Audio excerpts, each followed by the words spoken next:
Hi. Hello. Greetings, everyone. Are you hearing me? Testing, testing. Yes, you're hearing me. Okay. Greetings, everyone, and welcome to Saturday Night InSaNiTy, the first ever Saturday Night InSaNiTy being broadcast live on YouTube. Normally we do these over on Livestream, but it's just been a never-ending nightmare of technical problems, and we found that the live hangouts on air seem to work really well and really painlessly.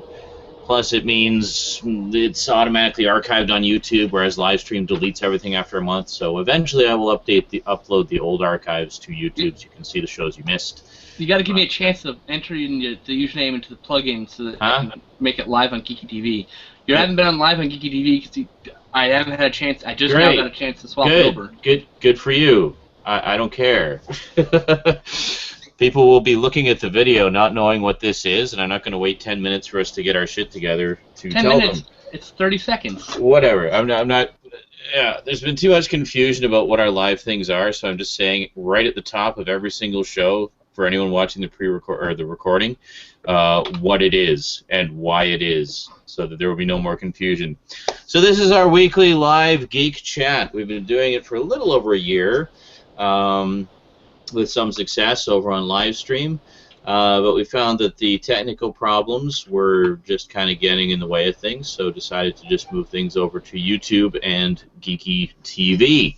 So if you just want to watch the video, like just watch the stream, just want to lurk, just want to see what we're talking about and just have us on in the background as nice boring droning noise to help lull you to sleep, then just watch it on YouTube. If you would like to actively participate in the chat, however, join us over on Geeky TV. You will actually find the link in the description, and yeah, you can join the IRC chat there. It's basically just a text chat, and you'll see the live stream on the top and the text chat down below. Yeah, don't really bother too much with the YouTube comments on this because we don't see them. And when we do see them, we don't usually see them until about a half an hour or more after you've posted them. So if you're looking to actually chat with us and ask us questions and stuff, you definitely want to do that in the IRC chat instead because it's real time. So yeah, there you go. It's in the now. It's in the now age. In the nerd. So I was going to film a couple of update videos before starting the show, and my stupid other computer that I record the sound on decided to be poopy and not recognize the mic. So I fucked around with that for like 15 minutes, and then realized I had 5 minutes till showtime. So I was like, fine. Finally got it working. So it's good to go now. I could do it now, but yeah, no, I can't do it now because I'm here doing this now. So in case you're wondering about how long the show is typically, it's varied over on Livestream. We're trying to stick a little more hard and fast to a proper schedule now. So at the moment, what we're looking at is 9 p.m. Pacific time to start on Saturday nights, and then go for probably 3 hours. Seems to be slotted till 1 a.m. Yeah. Yeah, seems to be a good length of time. Not too long, not too short. Cover a lot of topics. Yeah, I slotted till 1 a.m. just in case you bleed over. It's no big deal. So we got a 4-hour slot then. Yeah, you got a 4-hour slot to do a 3-hour show. Because something always happens, and sometimes we start late or whatever. Like it gave you a little buffer. That's true. Yeah. Yeah, that's true. So big thanks to Skinslip and Stoudman for making the whole world of Geeky TV possible. Still very much in its infancy. We're still kind of, working on all of our individual contributions to it. This will definitely be one of them, though, on a regular basis. We decided to move it over there and just kind of, Geeky.com and Zaranizarak have been doing stuff together for so long. It just seems like, time for a little bit more active integration. Fuck, we're probably moving your website onto our server, for God's sakes. Well, and that too. Yeah. You may have noticed the Zaranizer.com website's been down for a while, and chances are, yes, we will be moving it over to the Geeky servers because they've got some pretty kick-ass servers over there. Yeah. And the guy who runs them is an awesome, cool guy. Joe, did you get the Geeky TV link? So you want to join us in the chat over there? Here you go, bro. There's your link. Hey, joined the Joe, world of what do you TV. know? Thank you. Oh, I did see this. Yeah, I saw you guys talk about action movies earlier. We Yeah. have Timbit Kid in the house, or Tidbit Kid, however you want to pronounce it. This fellow Tidbit West Kid, Coaster. You can call me Jerk Off, but that's but yeah, Tidbit Kid. I'm gonna call you Joey Joe. Is that all right? Joey Joe. That's fine. Joey Joe, what up? Jojo. So yeah, I still have many slots open. If anyone wants to do a show on Geeky TV, we've got about 20 slots available. So Yeah, there's lots of room. So think of it as, Like a Royal Rumble. the public access of the internet, but for geek culture specifically. Yeah. So if you got an idea for a show, you want to do an hour and a half talking about fucking action figures, you can do that. in fact, I'm looking for someone to do that, actually. Yeah, well, there you go. That's kind of why I mentioned it, because I thought you might be. Yeah. I want to do one. I just need to figure out what I want to do. Yeah. And, yeah, so good stuff, good times. Anything exciting? And what? One thing I should mention we've been doing this week, in case you've been living under a rock and didn't notice, we've been having live group viewings of Beast King Go Lion, which is, of course, the original Japanese anime series that Lion Force Voltron was adapted from. And there seems to have been a lot of confusion about what exactly we're doing. I guess the simple way to describe it is think of it as live running commentaries. But coupled with a live chat and interactive thing. But it's not just, I mean, a lot of people have been taking the videos of those at face value, and it's like, why is it just a video of you guys watching? It's like, if you look at the fucking description, there's a fucking playlist to the fucking episode, so you can watch the fucking show with us while we're doing our fucking commentary. Not difficult, people. I do want to point out before I meant to say before I left. We are looking for a PHP coder, an experienced one that knows how to use the YouTube API or can learn it, because we're trying to make some modifications to what we're using for Geeky TV to make it more easy for everyone to watch. So they don't have to refresh the entire page to get the next video to load up. So. Oh, so just sort of keep it like automatically. You can just Yes. do Geeky TV on, and it'll Yep. just try to force the It'll- refreshes from the server side. Right. right. It'll cycle through the videos, or it'll cycle through a commercial list that we have, basically just Right. little intros for our channel, something like that, you know. Yeah, so anyway, just getting back to what I was saying, basically with the Go Lion stuff, it's I mean, we've been doing group viewings for a long time. We've been doing fan commentaries of stuff for a while through movie Gangbang. So this was a way for us to kind of amalgamate the two and make it an interactive event that viewers could participate in. So, you know, we've been having group viewings of different shows and, you know, marathoning shows and watching movies together for a long time. And the fact that World Events Productions actually posted the entire series of Beast King Go Lion on their YouTube page meant that this gave us the opportunity to do this in a larger sense. Like, rather than just all of us watching it, you know, on our own as we normally would, we decided to make it a live social event, so a group event that everybody could participate in. I mean, all the episodes are right there. You can watch the episodes. You know, have the episode open in one window, have our stream open in the other window, and then you can be chatting with us and watching the show with us, listening to the commentary and throwing in your own 2 cents through the IRC chat and stuff like that. So it's fun. It's fun, but it's been interesting because we've received a bit of backlash about it from some fans who just seem to be deeply butthurtedly offended by this concept, and I'm really just completely baffled as to why. I mean, either A, they just don't seem to get what it is, which should be pretty self-evident, but apparently not, or B, they just find it a complete waste of time and stuff, and just like leave all these stupid shitty comments. It's like, well, then don't watch it. Like anything else on any of our YouTube channels, you're not expected to like or be obligated to like or participate in everything. Watch what you like, don't watch what you don't. Simple as that. True that. Ben makes a suggestion, says, can you put the text off to the right side so I don't have to scroll up to see the video? That is the next step. Yes, we're working on the layout. The layout's just rough right now. Oh, okay. It's not as easy as you think it would be.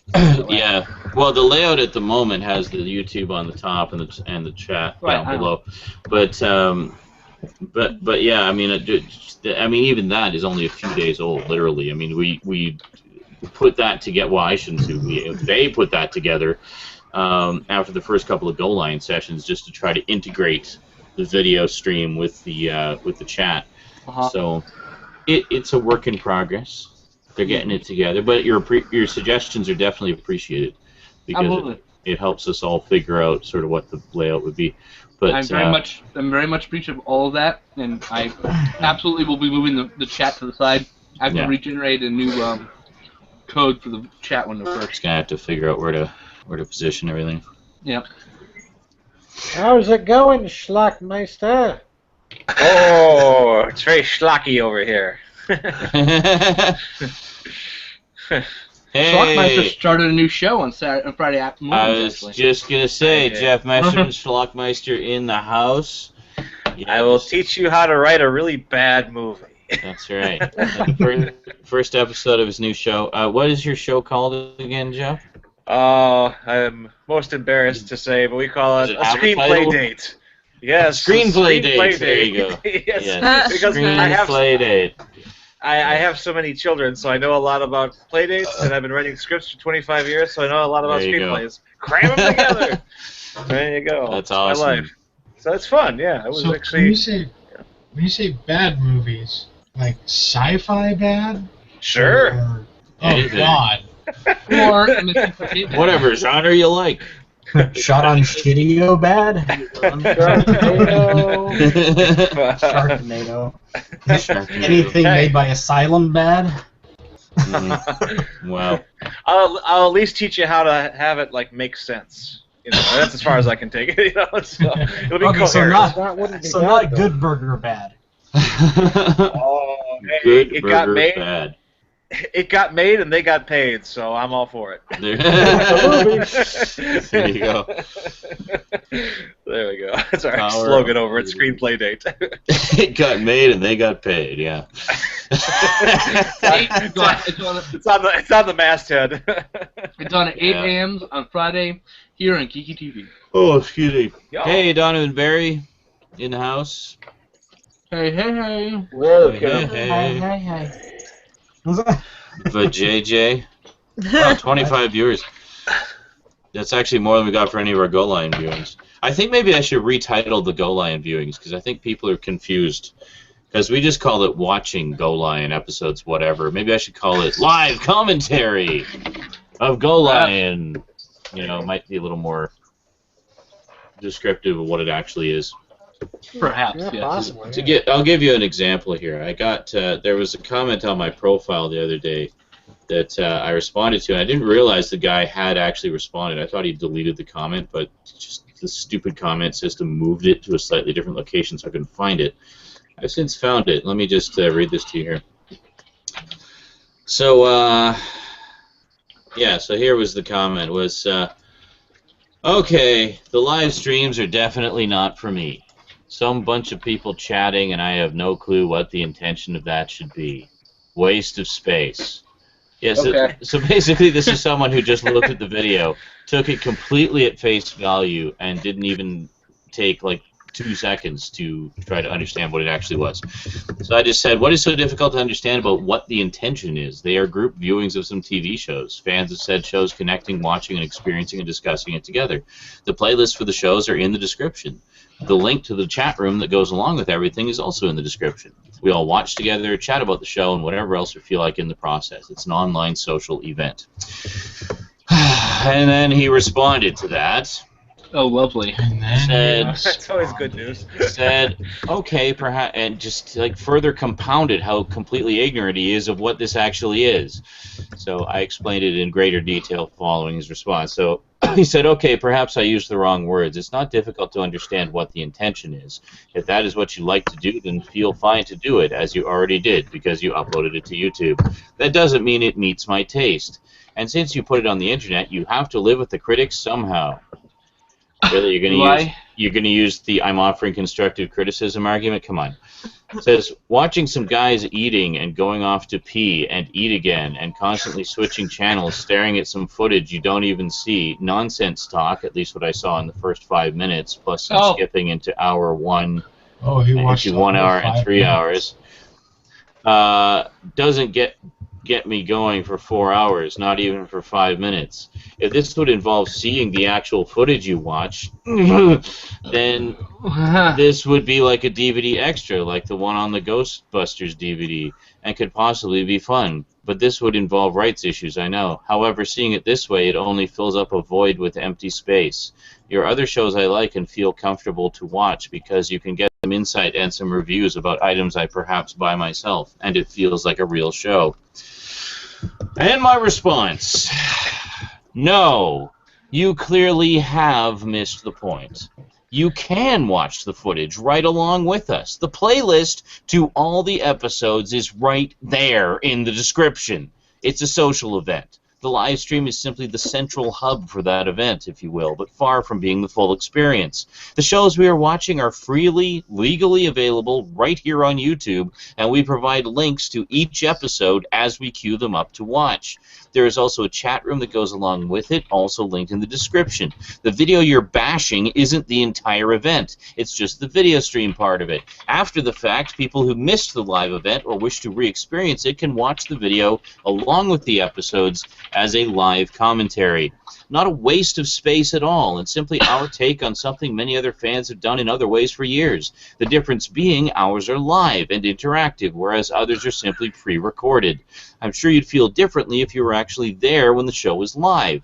It seems that you're simply watching the video and taking it at face value, instead of actually even attempting to view it in the correct context by watching the episodes along with us. They're all right there in the description. It's akin to listening to a DVD commentary without watching the movie it's a commentary for. Exact same thing. As I've said on multiple occasions, I don't expect everyone to like or enjoy every single thing I do on my channel. Feel free not to watch or participate in what doesn't strike your fancy, but don't criticize something unless you have a full, complete, and total understanding of what it actually is that you're criticizing. This will neither change nor impact my regular shows. This is simply something else I'm doing in addition to those. Thank you and good night. So, here's the thing, guy. You don't have to look at our video at all. You just watch Go Line and wait till we say go. Yeah, you can just listen to it. The video is irrelevant. Exactly. If you don't want to watch us eating, then don't look at us while we eat. It's really fucking simple. That's pretty true. It's not brain. It's not brain surgery. You know, it's not brain science. Good answer. It's not brain science either. A good answer for rocket surgery. Just this week, you know, the NBC network televised lots of people sledding down a hill in Russia. That's not a waste of space, but you know. I mean, hey, that was an awesome hill, man. They were wearing strange uniforms and. Or on top of each other. Justin, each other's buttocks. If you want to type action, you type /me and then your action. Like old school. /me. F-M-E and then space. Blah, blah, blah. So there you go. That was my bit of rage. I performed that far more rage-filledly than the comment is actually written, but that's good. It's funny that way. I know. Yeah, I do enjoy it. I enjoy the performance. But it's me and Justin were kind of reminiscing about old school RPGs, where whenever you go into the whenever you go to a chat room, right, for the role playing, everyone's either hiding in the rafters or the 15 corners that are in the right. So seriously, well, you'll come out. He walks in, goes to the corner, sits in the shadows. And the next person walks in, sits in the corner of the shadows. So you would see a camera pan around, there's 15 people sitting in one corner in an empty pub. And 4 dudes in the rafters. Then that'd be it, you know? I'm dark and mysterious! And it's literally a corner of guys, 4 dudes in the rafters, the bartender's like, okay. What the fuck? What the fuck's going on? You're creeping me out. Stop. We're gonna do Dungeons and Dragons classification, Rafter Dweller. Rafter Dweller. I just live up there. Yes. Got a little treehouse up there in the rafters. We're at a record of 23 people in the chat. Yeah. Oh, we got 27 viewing the. So that means the there's video. 4 people not in See- the chat room. That's okay.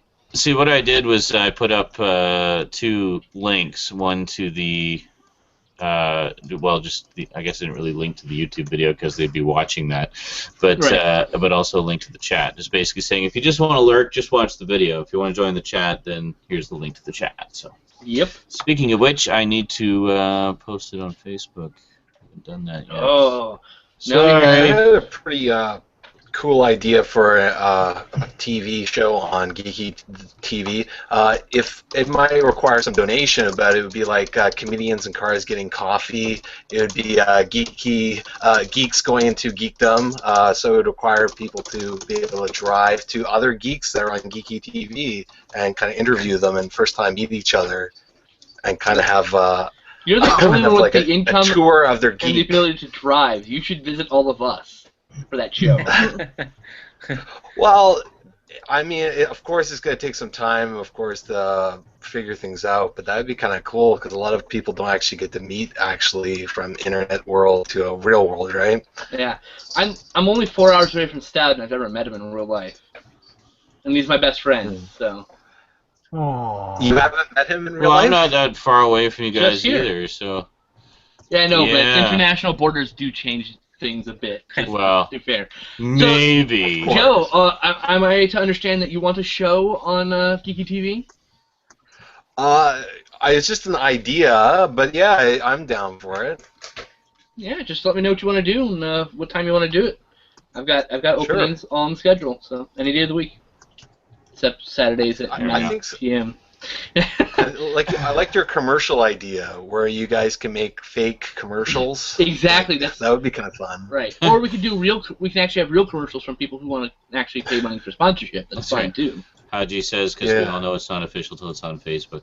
Ludo1992 says, how about them 4K TVs? I'll stick with my 19-inch CRT with built-in VCR with my EP VHS of RoboCop.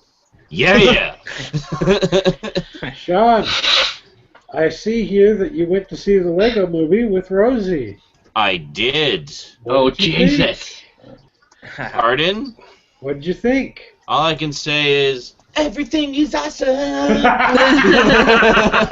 Oh, God. Everything is cool in your poverty.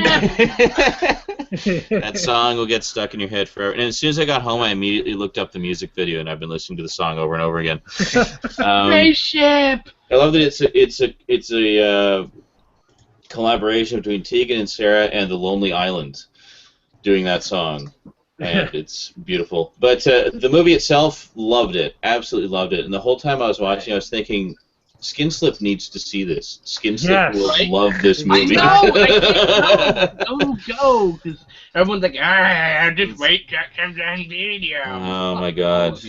No, we went to see it in 3D, and the 3D was absolutely spectacular, especially just all the explosions of Lego pieces everywhere. It was fantastic. But, I mean, it's everything that you would have hoped it to be. It's funny, it's heartwarming, it's cheesy, it's got, like, tons of cameos, some of which you probably know, some of which may be a surprise. It's got a great voice cast. I didn't know Morgan fucking Freeman was in it as like one of the main characters. That was pretty awesome. Liam Neeson is in it. Will Ferrell is in it. It's got a great voice cast. And I think you and I were talking about this a few weeks ago, Skinslip, about the just the style of animation. I mean, it's predominantly CG, but done in such a way that it looks like it's just stop motion Lego pieces. Yeah. And I saw a completely idiotic post on IMDb. Surprise, surprise, because you never see idiotic posts on IMDb. Oh, yeah. Where someone said, why didn't they just do the whole thing in stop motion? What? And then someone said because it would have been impractical to do that much animation in actual physical stop motion. And then he used as his example of how it could be possible looks at Ed 209 and RoboCop and shrugs. Like, really?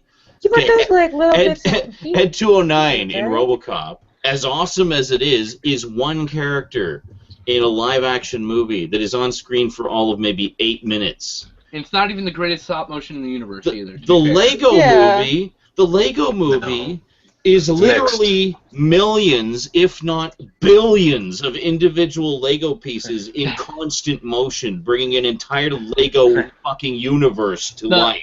It's like 100 million pieces is what one article said. It's not even remotely close to the same thing. To do that in stop motion, they would be working on it for like 50 years. There's just no fucking way. It had to be CG. And that said, the way they did it makes it look like it's just a bunch of pieces that they are moving, which makes it even more spectacular, I think. But, you know, I mean, sure, they could have done it, but it would have been scaled way down from what it is. It wouldn't have been anywhere near as visually stunning as it is. But yeah, making some serious coin at the box office, that's for sure. Oh yeah, it's blowing everything away. It's blowing everything away. It's nice. I mean, we went to basically an afternoon Saturday matinee, and you know, maybe half the theater was full. It was mostly parents with kids. Nice. So lots of other kids. And this is what, like week 3 that it's been out. Week 3. And it's still getting. Okay. Yep. It's still getting that kind of you know, seats. I imagine the evening shows are probably still packed. Yeah. Justin wasn't even sure it was going to make $500 million. I think now it's going to make $500 million. It's going to make a lot of damn money. Yeah, it's huge. It's the biggest movie. I'm sure he's revised his thoughts since the end of last week. It's the biggest movie out right now. We were talking about previously. Yeah. Oh, you've taking my boy tomorrow. That's right. You've seen it, right, Stout? Yeah. Yeah. What was your thinking of it? I fucking loved it, and like the end, I swear, there were tears welling up in my eyes because it was just so beautiful, and the message was so fucking true, and it was just like, oh my god, it's my childhood, all of the feels. It was great. There's literally a little something for everybody in it. It's one of those types of movies. Well, it's winning over critics too, you know. I mean, it's winning over. Regardless of what era of Lego you grew up with, it's represented in some way in the film. That's right here. It's such a juggernaut that literally that Saturday it came out, they'd already announced the sequel. Yeah. Yeah. Yeah, it's funny because I'm watching critics kind of wringing their hands because they want to be cynical about it and be like, oh, it's this big commercial, but they can't do it because the movie apparently is just so fucking good. Yeah. So they're trying to be really, temper their cynicism, and it doesn't work. Yeah. They wind up raving about it. You know, by the time the review was over, they're like, oh, fuck it, it's brilliant. No, it's well, isn't it a commentary on commercial films, as far as I understand? Well, I mean, I was just going to say it's got a lot of heart. I mean, it's definitely it's a great family movie. It's got, feel-good moments in all the right places, and it has just the absolute spectacle as well. I mean, this is a very spectacularly rendered Lego world that it takes place in, and the characters are just so great. I mean, I don't know if there's so much commentary on commercialism, but there's certainly a lot of pop culture references and pop culture parodies, some of which are blatant, like, I mean, Batman is just Batman. Right. But there's others that are clearly inspired by other franchises, but they don't say so in so many words, but you recognize them. Is there a Bizarro Lego world, like Blocko world? No. Although there was a character named Duplo in it, apparently. Nice. I missed that. I saw it in the end title. I was like, hey, there was a character named Duplo? Yeah. It was such a grand day when my kids graduated from Duplos to real Legos. That was a banner day around this household. Duplo are real Legos, sir. Yeah. You can combine the two. You can stack a real Lego brick onto a Duplo brick. They fit. I didn't know that. I should have gotten them all. Damn That's it. Interesting.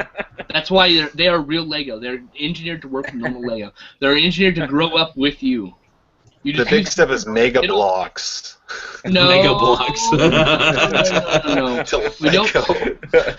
Duplo is made by Lego. You don't say that word in here, sir. You don't ever mention that thing, that abomination. Mega blocks. Sir. It grows up with you. You use them differently as you get older. They, instead of being your main source, they're used as bases or as starting pieces for larger projects, things like that. You still use them. I still have a bunch. So you're saying you use Duplo as bases for larger Lego products? Yeah. So like if you have a big center, a thing with it would be a hollow center, you put a Duplo block in the middle. So it's a lot less weight than putting 15 bricks or 20 bricks in the middle of something, Right. It uses less bricks, allows you to build off it, things like that. Woody says, I love how there's 6 rotten scores on Rotten Tomatoes out of 165 reviews. Yeah, just 6 contrarian, heartless, soulless bastards. Bluto said at least one of them isn't from Armand White. Well, the problem is Armand White's been removed from Rotten Tomatoes, so it doesn't matter. Has he? I wonder what he actually thinks of it, though. What's the story there? They got rid because he was too contrarian. Because he was just a dick? Yeah. He's literally, someone went through and pointed out that near 90% of his reviews were literally just contrary to the popular opinion. That's it. That was it. Yeah, and so they felt that he was just being contrarian, so they removed him. Yeah. In essence, they didn't even not a real critic. Yeah. Because he's just being contrarian for the sake of being contrarian. I don't think Rex Reed is on there either because he walks out of movies. Because he walks out of movies, anthology movies out of the first story of 5 and judges the whole movie based on that. Exactly. Yeah. Now, what did Rosie think of the movie? Oh, she loved it. She was actually just held in rapt attention throughout the whole thing. Nice. Usually she fidgets a little bit, but no, she was just completely engrossed in it. And she was quite excited when I hopped on Amazon and found out there's a Lego Movie game. Yep. We might have to pick that up. So, yeah. You And know we just what is actually Armand funny. White called Harry Potter the dullest franchise in history. Oh God. And then we came home and played some Lego Batman. Lego. Funny enough, finished the last story mission in Lego Batman finally. So now it's just all free play and unlocking stuff. Wait a minute. I just found it here. Armand White actually liked the Lego Movie. Oh, suck up. Yeah. Trying to win his spot back on Rotten Tomatoes. He called it a capitalist tour de force. Capitalist tour de force. Nice. Yeah. Well, Armand White is a whore. The thing is, like, I saw some other comments on IMDb, people saying, you realize this is just a giant commercial. Like, He-Man, Thundercats, Transformers, G.I. Joe, My Little Pony. Need I go on? Mad Max. Most of the biggest fucking franchises of our childhoods and the past 30 years of history are giant commercials. It doesn't mean they can't also be good shows in their own right. Ben 10. Sorry. Ben 10, yeah. My Little Pony Princess Magic is a fucking merchandising juggernaut. I fucking love Friendship is Magic. Unintentionally, The Simpsons. Yeah, The Simpsons. They've got a huge toy line. Very popular. Yeah. So who gives a shit, Like, that's not the point. Yeah, everything is designed to make money. I mean, who cares? I mean, if the source material happens to be a toy, so be it. I mean, if the product that comes out of that is good and it's a quality product on its own, then great. Why not? If it's a DVD it comes out on DVD or Blu-ray, that's a commercial for it to be released later. Yeah, exactly. It's like a lot of my all-time favorite franchises are, cartoons and movies and stuff based on toys. Always have been, always will be. Because the thing about the Lego Movie. Yeah, I was just gonna say, because those worlds that were created for those toys are great playgrounds for great stories, and there have been some great stories told in those worlds. So why not? Well, what are kids doing anyway when they bust out the Star Wars figures or the Transformers? They're making stories. They're making stories. Exactly. Justin, what were you going to say? I was going to say, I feel like it's very much in the same line as the 80s the good 80s cartoons and movies that we saw, like, the Transformers movie and everything like that, because, yes, it's designed to sell toys, but it's not primarily designed to sell toys. It's also designed to tell a legitimate story, and if you actually look at the story of Lego Movie, I mean, Lego sells more. I mean, a lot of the toys that they sell are like in the set form, like Lego sets, so they're designed to be something. And if you actually, I don't want to give too much away, but if you actually watch the movie and pay close attention, it's clear that they're being very anti-that. They're telling you not to do that. So if anything, it's kind of, it doesn't really work in their favor in terms of selling the toy, but in the end, it does, because you don't care at the end of the movie because you love it so goddamn much. You still want to run out and buy more Legos. You know what I mean? That's the thing. They don't design it to be a toy-selling product. No. They design it to be a good story that will entice people to go out and buy the product anyways. Yeah. So, well, and the thing is, it's Lego. Lego has become who doesn't want fucking Lego? Lego Seriously. has become like toilet paper. It is a product that will sell itself without any advertising. You just so need it. You don't understand. Yes. Lego didn't need a movie to spark their sales. They have literally been selling more and more product for the last 5 years on their own. Yeah. Without any fucking help from a movie. No, they didn't do. The movie is cashing on the toy. That's the difference. Yeah. Yeah. Well, and the Yeah, fact I agree. that I mean they've been doing Lego movies for a while in one form or another. I mean, there's the Adventures of Clutch Powers, which is the first full-length feature one. But how about all those absolutely hilarious cinematic sequences from all the Lego video games? Wait, didn't the Bionicle movie come out before Clutch Power? Which Bionicle, those ones came out a while back. I don't consider those proper Lego movies, but though. they're Lego. Yeah. But anyway. They're just not with the Lego people, yeah. Their own no, it's like its own little fantasy world. Yeah. But, what else was I going to say? Why isn't there a Lego TV show? And they had the Star Wars ones. The Star Wars Well, ones. there's Chima. The Padawan Menace and the Empire Strikes Out. Lego. Yeah. No, it's spin-off of the movie. It doesn't need fucking Chima. Fuck Chima. I bet you they are. And Ninjago. I bet you anything they We are love in that talks right fucking now to do a show Ninjago. movie. Ninjago's the other one. Yeah, I know. I want one like based in the actual universe of the movie because I know I'm gonna like the movie and I want those stories to that would continue. be pretty awesome. Yeah. You know. Yeah. Well, they will in Lego Movie 2. Hey, Homer joined us. There you go. It seems like a couple of years ago they were also opening a lot of Lego stores in places that didn't have them. And so I think that it's expanded quite a bit. We have one here in Milwaukee. It's staggering. I mean, you walk in there and you just kind of drop to your knees, weeping. I mean, it's just insane. Well, the whole back wall. I spent like $200 on the pick-a-brick.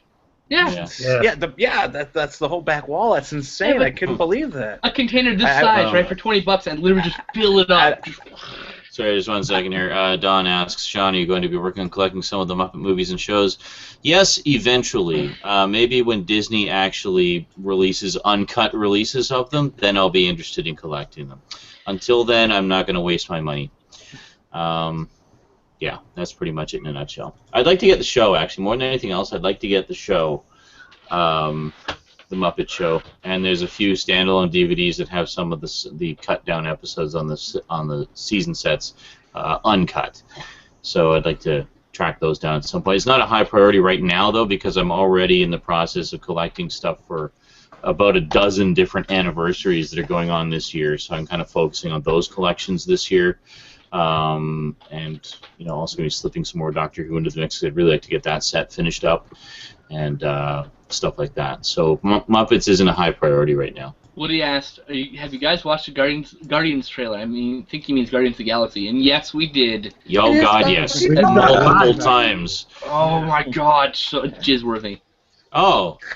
My friend is really familiar with the comics and everything, and she said that Rocket is supposed to have a Cockney accent, and they were going to get David Tennant to do it. Oh, and that then would have been awesome.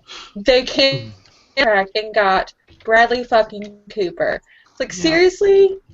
If he's supposed to have a Cockney accent, get somebody who's familiar with the accent. What? Because it's not from a... No, he doesn't have a Cockney accent. I was not aware of fucking that. Earth. I was never aware of Rocket Raccoon having a Cockney accent. Mind you, I That's haven't... what she was telling me. I'm not familiar with it. That's what she was telling me. Because the only Rocket Raccoon I'm familiar with was they had a 4-issue limited series of Rocket Raccoon back in the late 80s. And that was my introduction to the character. And then later on, I had an old issue of the Hulk, which was actually Rocket Raccoon's first appearance. And I don't think I have that issue anymore. I still have the miniseries, though. But I'm not. Rocket Raccoon can't have a Cockney accent because he's from a fucking other planet. Yeah, And he can't be talking English. No, I just kind of That's pictured right. him as this sassy gun-toting raccoon. I never really imagined him having a particular accent of any kind. Jake, he speaks common, which is what we're translated as being listeners of the movie. Yeah. Cop out. I don't know where people... Jake, you're a cop-out. Okay, so how do you know that his sorry. language doesn't come across with an accent in common? Because it's not Cockney, though. Because of reasons. But it could sound just like what we call Cockney. How many words did Rocket say in the fucking movie? Like 4? We don't know if he has an accent. Not very many, yeah. That's my point. Apparently, Groot's only got one line. Yeah, I don't even remember what Groot it only was, to says be honest. Groot. I am Groot. That's the thing about Groot. Yeah, He says Groot. That's all he I can remember say. him doing his. I thought he said, I am big Groot. fucking gun. Oh, sorry, you're right. I am Groot. Whatever. Yeah, I am Groot. I am Groot. And Rocket is the only one who understands what he's saying. Yeah, let's see how Vin Diesel portrays that.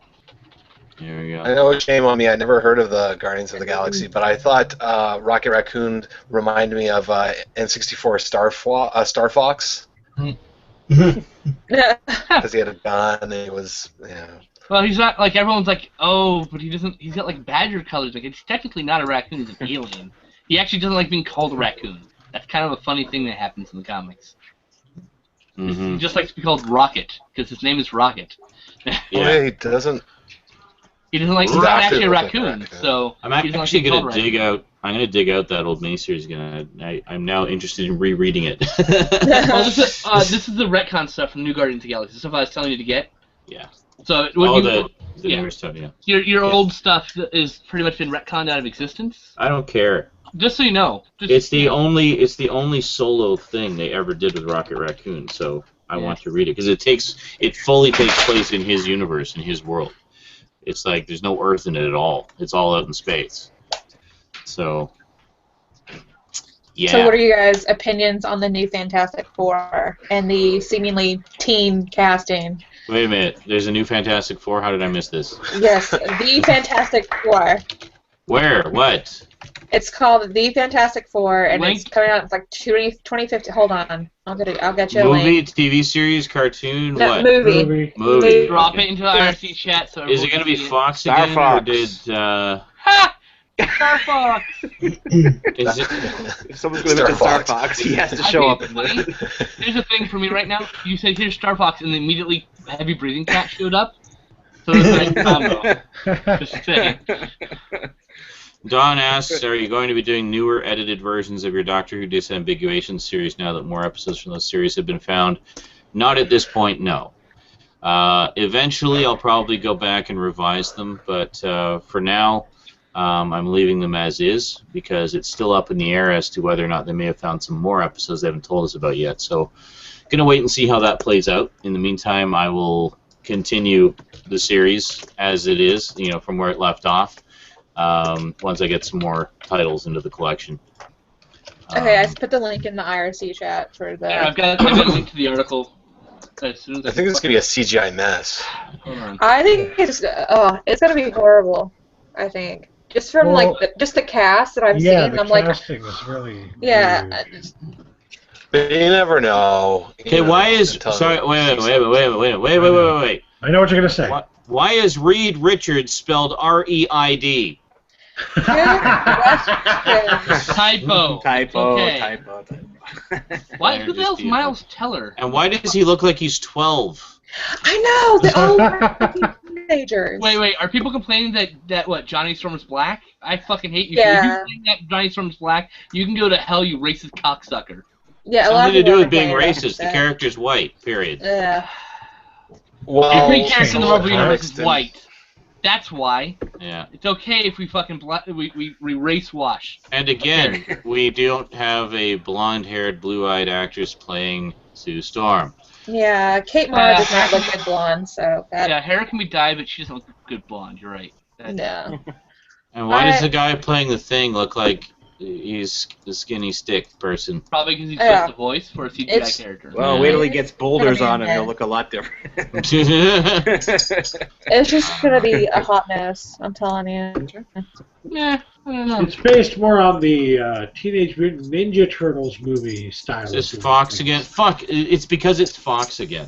I had thought that they had given up on the Fantastic Four license and it had finally reverted back to Marvel, but no, apparently not. This is yet another one of those. Quick, make a movie so we can keep the license things. Always suck. I actually kind of like Jamie Bell as the voice of Thing. Would be kind of cool. He was Jimmy in King Kong. He was the young kid. So. Well, they said Saoirse Ronan auditioned for Sue Storm. She would have been a very awesome Sue Storm. I don't like Kate Mara at all. So. I don't like Saoirse. I don't even know how to pronounce her name. Her last name's Ronan. Tammy Superior and says, "Hey, Zara and Isaac, I heard they were trying to get Brett Ratner to direct." because McGee wasn't answering his phone. So is Josh Trank. He did the Chronicle 2012. Oh, he did Chronicle though. That guy is a good director. He did a pretty good job of incorporating the CGI for that movie. Don asks, has anyone here ever seen the 1994 Fantastic Four B movie? Yes, the Roger Corman one. Yeah, there's a documentary coming out for it. I have a VHS bootleg of it, because it's the only way you can see it, basically. Yeah, I thought it was okay. Oh my god. It was low-budget cheese, but at least it was true to the source material. Miles Teller's the worst choice ever for this.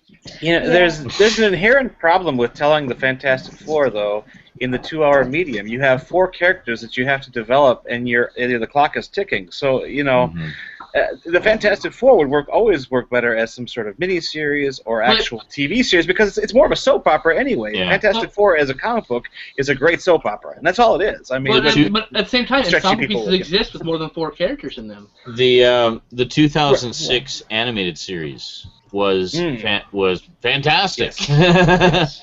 Very well done. I really enjoyed that one a lot. And the second season of the 90s series was also really well done.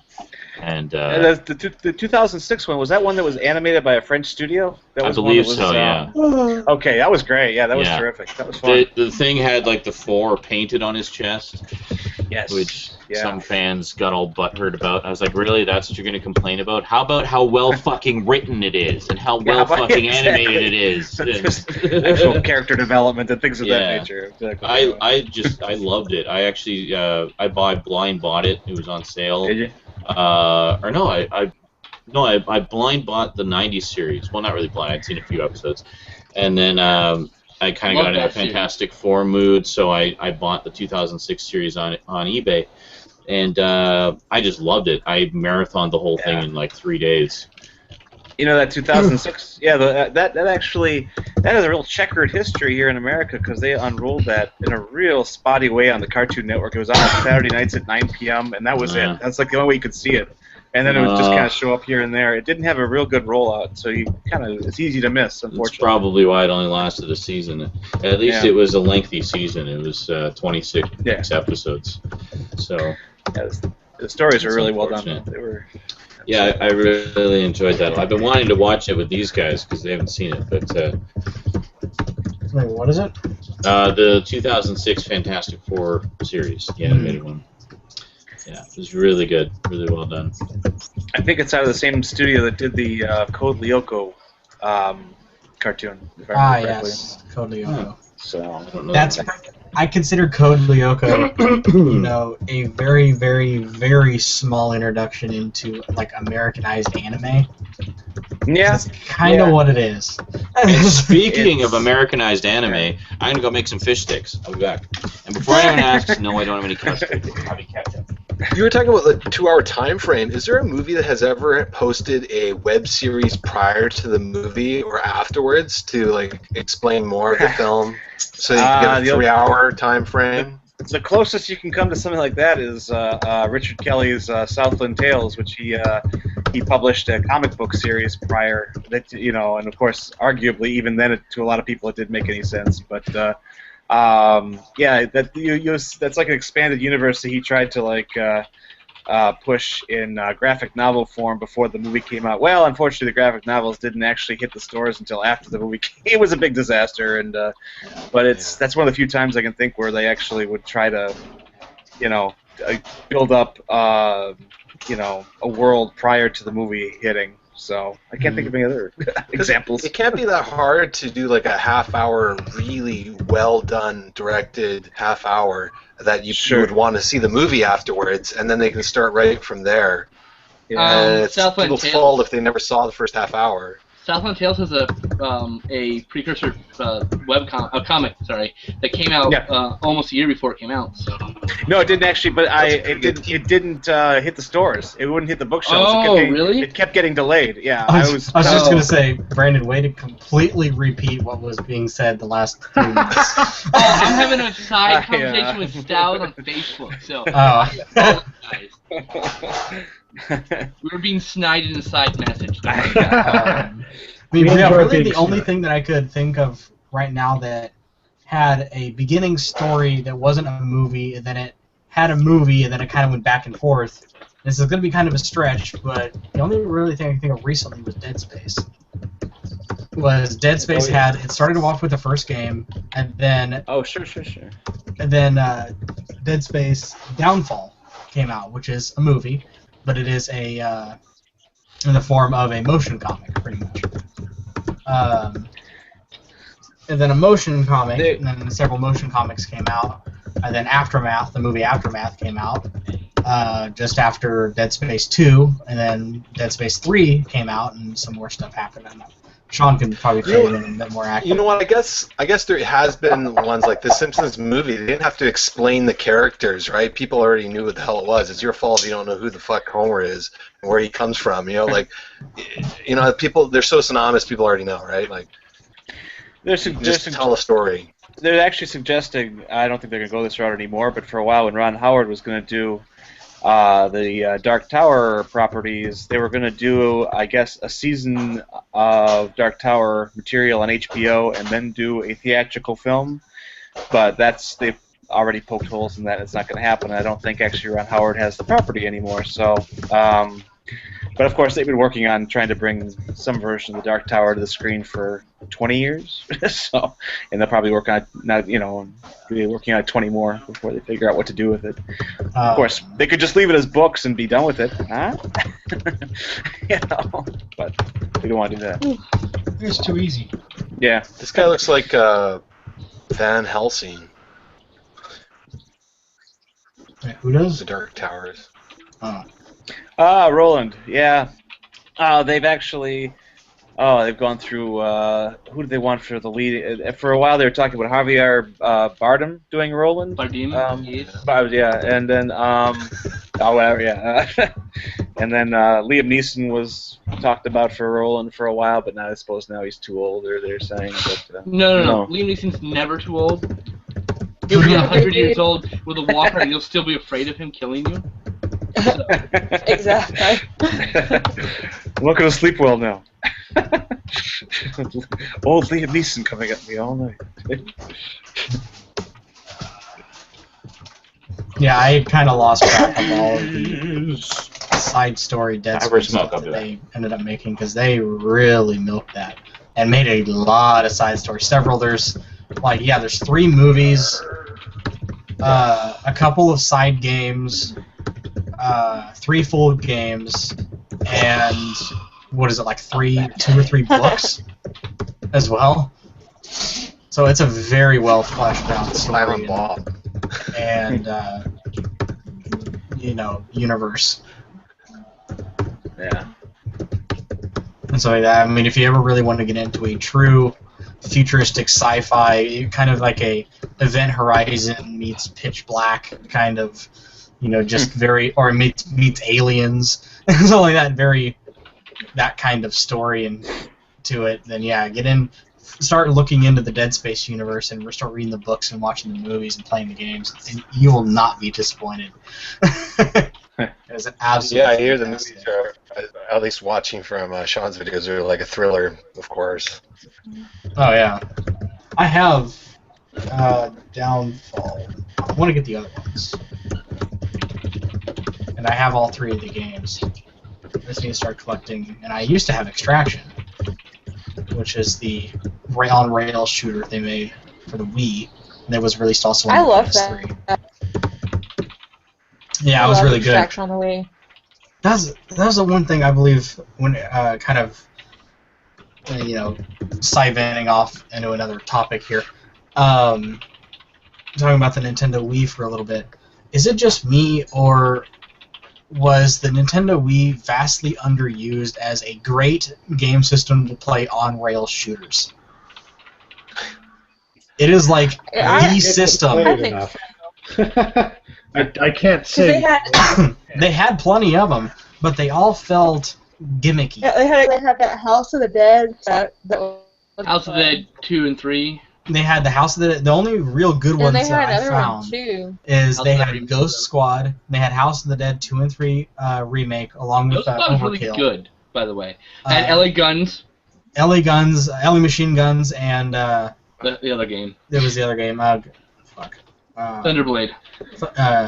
No. No, it's not Thunderblade. Gunblade, thank you. Gunblade and LA Machine Guns. Yeah, you can see I can get those confused. Thunderblade and Gunblade, just saying. Yeah. Gunblade and LA Machine Guns, because those were straight out of the early '90s rail shooters. I think that the Wii had like if you have a really large TV, I find sometimes it not to be that accurate. If they were allowed to have 2 sensors, one on the top and bottom, or 2 on the sides, what are we I talking think about? it would have been like really awesome for. Rail shooter from the Wii. Well, Sean, to catch you up, the topic went from how Dead Space was one of those storylines that had more than just a movie. Well, I missed a Dead Space discussion. What the fuck? How it had plenty of things that told the story in the universe of Dead Space.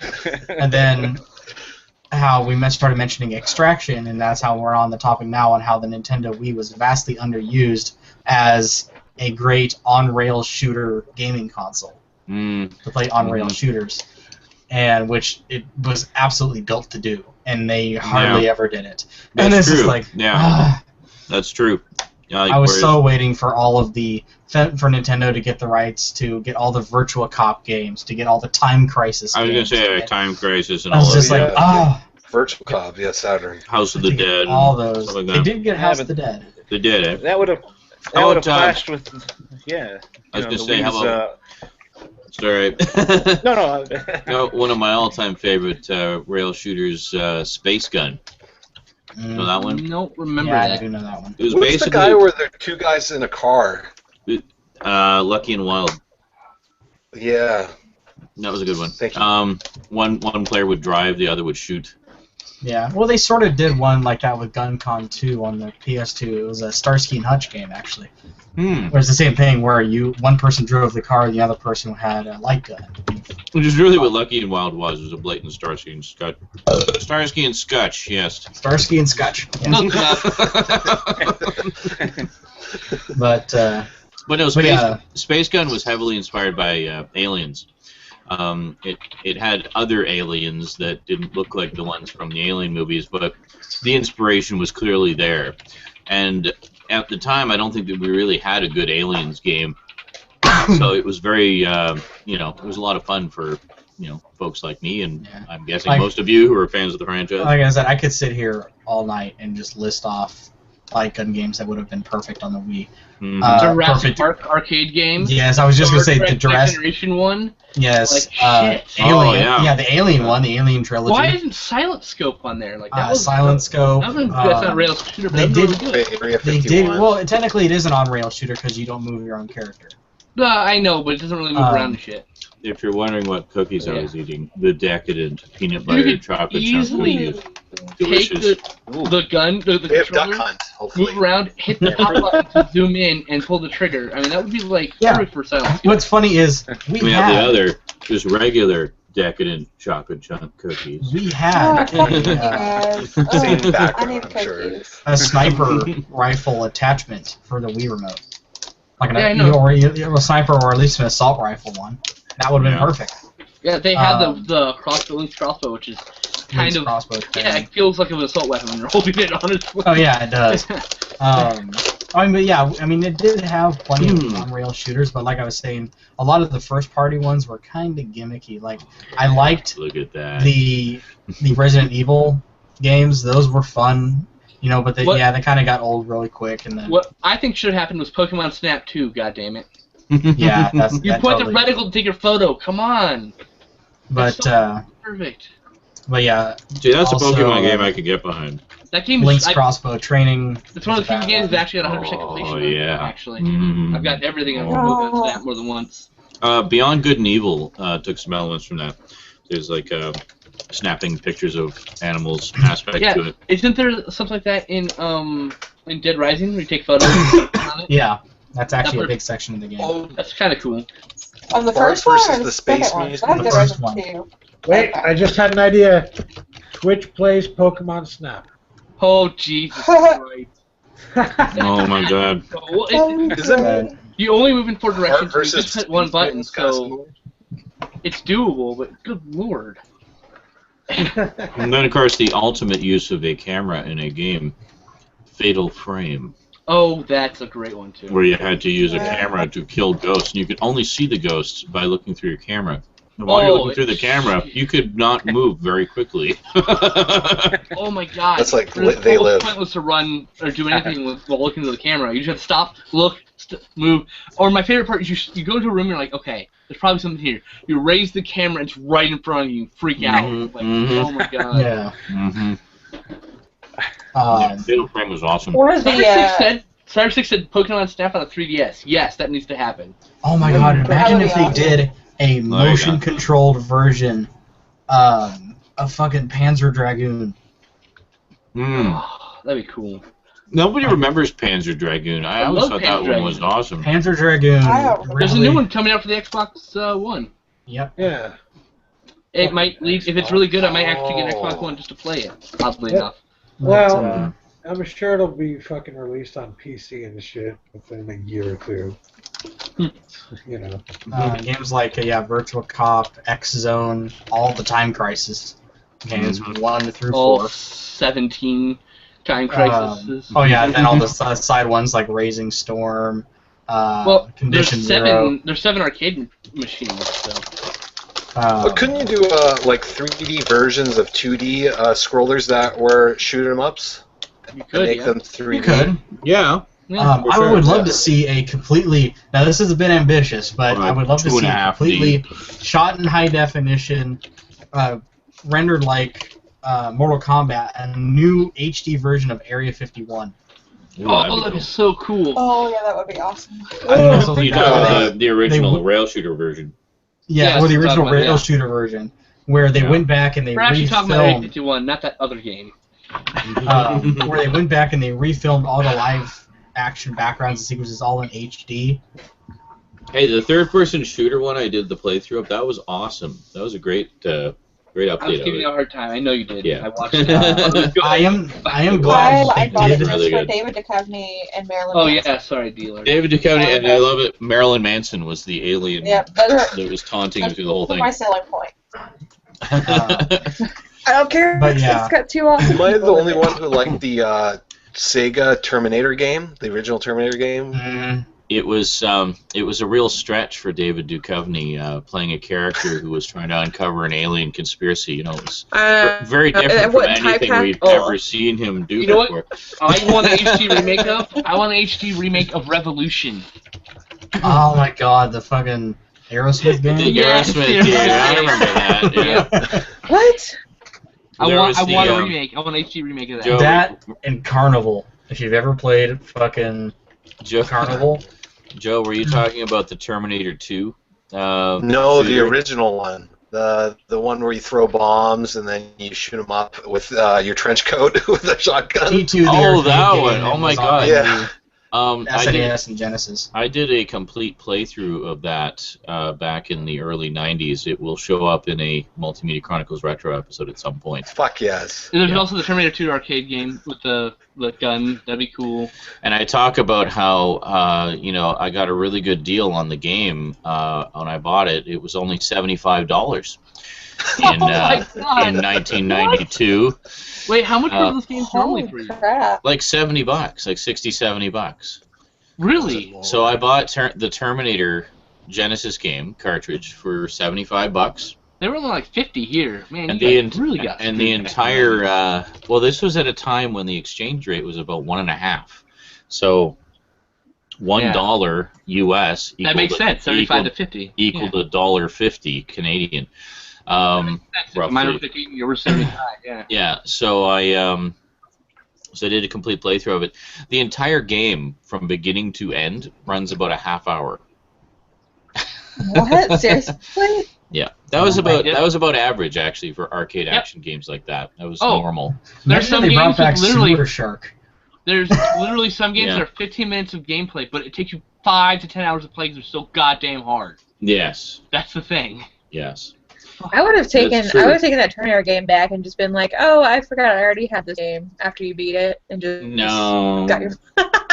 I don't think you could do that back then. Yeah, they didn't allow doing that after the 80s. Oh, you could. Yeah. Okay, never mind. Yeah. I remember the RoboCop game being incredibly violent, where you can have all those different types of guns. RoboCop. Yeah. I'm looking at a list here and kind of sparking some ideas. There is one I am glad that Nintendo released it towards the end of the Wii's lifespan. They did do a sequel to Sin and Punishment. They did Sin and Punishment Star Successor. On the Wii, right? Yes. Yeah. That was decent. very decent. That was actually very. Javi says when Sean says at some point, it really means in 10 years. Yep. And then Bluto says, Javi, you're too generous. More like when Rosie graduates from college. But yeah. You know what I would love to see an HD upgrade of is the Suffering 1 and 2. Oh, yeah. Those are two I always meant to play, but I never got around to it. They are awesome and insanely creepy and just they're good. I have some trailers for them, like back when PSN, there was like PSM, PlayStation Magazine, it was like an independent PlayStation review magazine. They would include cover DVDs that had game trailers for upcoming games, and I remember seeing the trailers for the Suffering 1 and 2 on those and thought, damn, those look awesome, like creepy and gory and freaky. Well, and I never played them. But like the thing I liked about it most is like, you know, you're playing the game and all of a sudden like you just have this flash as you're playing of like past events. Oh, it just creeps you out so bad. Yeah. Because you're playing and you don't expect it. You know. Yeah. It was really good. But yeah, if the stuff that Sony is working on is real and comes to fruition, you should, and you get a PS4 on top of that, you will be able to play The Suffering 1 and 2 on your PS4 with native HD graphic up conversions. So for anyone who just showed up in the past few minutes, I'm just going to reiterate this periodically until it becomes second nature to everybody. If you just want to lurk, you can just watch on the YouTube page. We're not paying attention to the YouTube comments because they take too long to update. So if you want to join the chat and participate and ask us questions and stuff like that, go to the Geeky TV link. You'll find it in the description, and that'll take you to the IRC chat. And then the video is actually right above the chat, so it's all on the same window. So it's just like seeing it on YouTube, except you have the real-time chat right there along with it. And all you need is the username. It's not, you don't have to sign up for anything. It's really, really straightforward. So just pick a username for yourself. Come on in, join the chat, and like that, get all intimate and interactive. Come join us. Yeah. We have 19 people here right now in the chat. Wormhead says PS2 Hello, 19 Siren. people. I actually do have Siren for the PS2. I have yet to play it all the way through. I might end up actually just grabbing the PSN version and playing that on Twitch at some point. Yeah, you should do that. That'd be cool. Yeah. I noticed they put a lot of PS2 games as with like built-in emulation, I guess, for the PS3 on the PSN now. So they'll make it a lot easier to play a lot of those great old PS2 games on Twitch. A majority of the better PlayStation 2 games are on there. They've got quite a few. They've got a few of the obscure ones too, which is nice. Yeah. No, I definitely plan to check those out at some point. Eric, do you have a game called Rush Hour for PS1? Do I have Yeah. it? No. Okay. It's That sounds familiar. it's probably going to be after all my anniversary purchases calm down a bit. Then I'll one of the things I want to do is actually put a bigger hard drive into the PS3 and get that all upgraded. Maybe put a new system fan in there.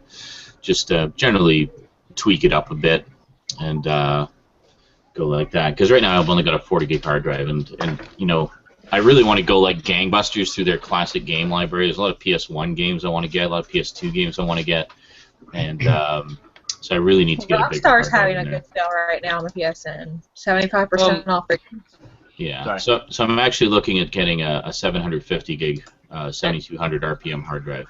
Eric, Oh, wow. For the PS4, are all those games also available for the PS4 to play? No, not yet. That's annoying. I think you should just be able to just... They're two separate stores at the moment. Duncan asks if I have Destroy All Humans on the PS2. Yes, I do. Love it. I never actually got around to finishing it. I got to a certain point. I got to a point where all the men in black ended up with the same psychic powers that I had, and it suddenly got really hard. I know, because you really couldn't attack them directly anymore. Suddenly you didn't have the advantage anymore. You were on equal footing, and they could blow your head off as easily as you could blow off theirs. I want to play Earth Defense Force. It's similar. But I really enjoyed it. I really liked the humor in it and the 50s alien invasion vibe. I never played the sequel, which took place in the 60s. Always meant to, but never got around to it. Yeah, Brandon, when you get your computer, head on to Steam and look for EDF Insect Armageddon. That's the one I want. I just haven't gotten... I don't have the money to buy it either. That's the problem. But yeah. Both me and him have it, though, so we can all play it together. Draven says he finally made it here. Welcome. Welcome to the fun. Draven. Hello, Eric Draven. Eric Draven, yes. Hello, bro. Squawk, squawk, birdie. No, they're talking about wrestling games now. I'm out of my depth. WrestleMania 2000. Is that the one for the N64 and the PS1? I'm assuming yes. N64. It's actually one of the better ones. The WWE No Mercy is considered the greatest wrestling game of all time, and I disagree completely, but that's okay. Yeah, I didn't much care for No Mercy. Fire Pro Wrestling Returns or bust. I know who Macho Man Randy Savage and Hulk Hogan are. Doesn't it count? Then you would like Legends of Wrestling. It's there we a game go. for people who remember the 80s. Yay! I actually do know most of the 80s wrestlers. Well, not personally. It was pretty good at the time because it had so many different types of matches. Duncan, I wish you weren't selling that. Don't even know if my normal GameCube could play Ikaruga, but I want your copy of Ikaruga. Oh, I fucking remember Ikaruga. Wormhead says he'd love a modern update on Fear Effect and Galarians. Oh, Galarians, that'd be cool. I vaguely remember Galarians, yeah. One of the hardest top-down shooters I have ever played. Ikaruga, it's actually harder. It's called Carnival Rekka Summer Carnival 1992 Rekka. Oh, I'm sure there's some ridiculous bullet hell. Yeah, some ridiculous bullet hell shooter that's just ungodly difficult. But what makes Ikaruga so difficult for me is the polarity changing. Yeah. That just fucks you over so many times. And I have it. I have it for the Dreamcast. Don is asking what my favorite documentaries are, and says the reason he asks is because I haven't really talked about them much in the Multimedia Chronicles. Well, to be honest, it's because I don't really watch a lot of them. I enjoy them, and like I'll sit down and watch Discovery Channel and watch whatever's on and just kind of, enjoy the knowledge. But I don't really actively seek out documentaries, so I don't really have a lot in my collection.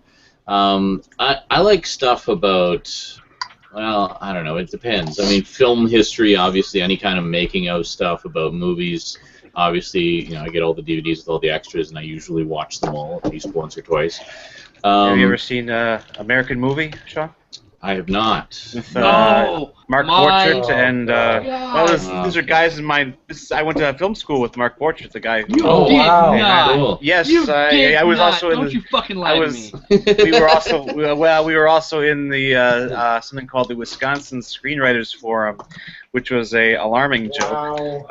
But just because we were the Wisconsin Screenwriters Forum, but that movie began my love of film. Because I remember going into the fucking movie store, seeing this fucking VHS of American Movie, two fucking nerdy, geeky-looking guys sitting on the cover, just staring at you like they're hot shit, and I'm like, all right, what do you got? What do you got? What do you got? Needless to say, one of the most hilarious movies ever. Could you take my soda out of the freezer before it freezes? Oh my wow, god, Eric, you even got the accent right. That's pretty good. Oh, American Movie is one of the greatest documentaries on filmmaking ever. I would like to openly thank James Rolfe for introducing me to American Movie. Yes, exactly. Oh my god, Sean, he's like the Trailer Park Boys of filmmaking. Oh, yes. The entire fucking movie is quotes. What's interesting is that, and it really brings out the kind of interesting idea of how much truth there is in a documentary and how they craft it. Because Mark, the subject matter of the film, while he is a quirky dude, he isn't that quirky. So they just kind of got the best of Mark or the worst of Mark. He hammed it up. It's alright, it's okay, there's something to live for! Jesus, no! It's actually, ultimately it's a pretty touching film because it's about these guys who are chasing their dreams, come hell or high water. Unfortunately, hell and high water come their way. He did a Kickstarter for another movie, Oh, Mark's been trying for a long time to get something going again. My personal favorite part of American Movie is when they're trying to get the old guy who keeps trying to leave.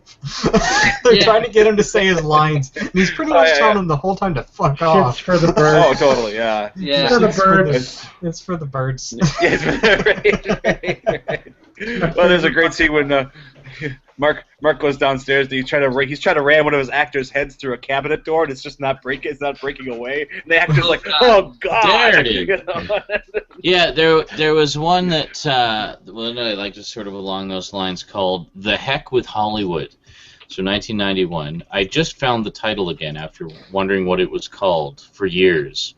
But I saw this just randomly on TV one day, and it was basically a documentary that followed 3 independent filmmakers and their efforts to get their films made and shown and seen and hopefully sold and distributed. Oh my god. And someone named Super Sweat said, "We're not talking about Halloween 4, I'm leaving." Let me laugh. Okay. And Sorry. it was great. And I've been trying to find it ever since, so I can see it again. The first Criterion I actually ever bought was Hoop Dreams. Coven. And that's a pretty awesome documentary. Hoop Dreams. I haven't seen that one yet, actually. Ooh, Crumb. Crumb was a really good one. Crumb is Really great. liked Crumb's good. Yeah. The last Carries time the I wig saw off. Hoop Dreams was fucking the 90s, so I need to revisit it. Yeah. I think it's pretty interesting that he was able to pick a couple of people that actually made quite a big name for themselves in the industry that they wanted to go to as a little kid. Yeah. Yeah. And I was always a big fan of Carl Sagan's Cosmos growing up, the PBS series about astronomy. Loved that one. You guys should. It's a great documentary called Marwin Call about a guy who. Marwin Call, yeah. I've been trying to get Sal to watch that with me.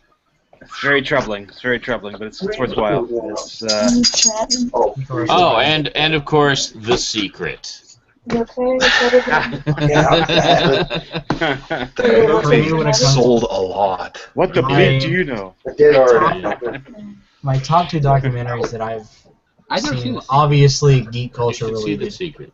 One of them is it's called Get Lamp.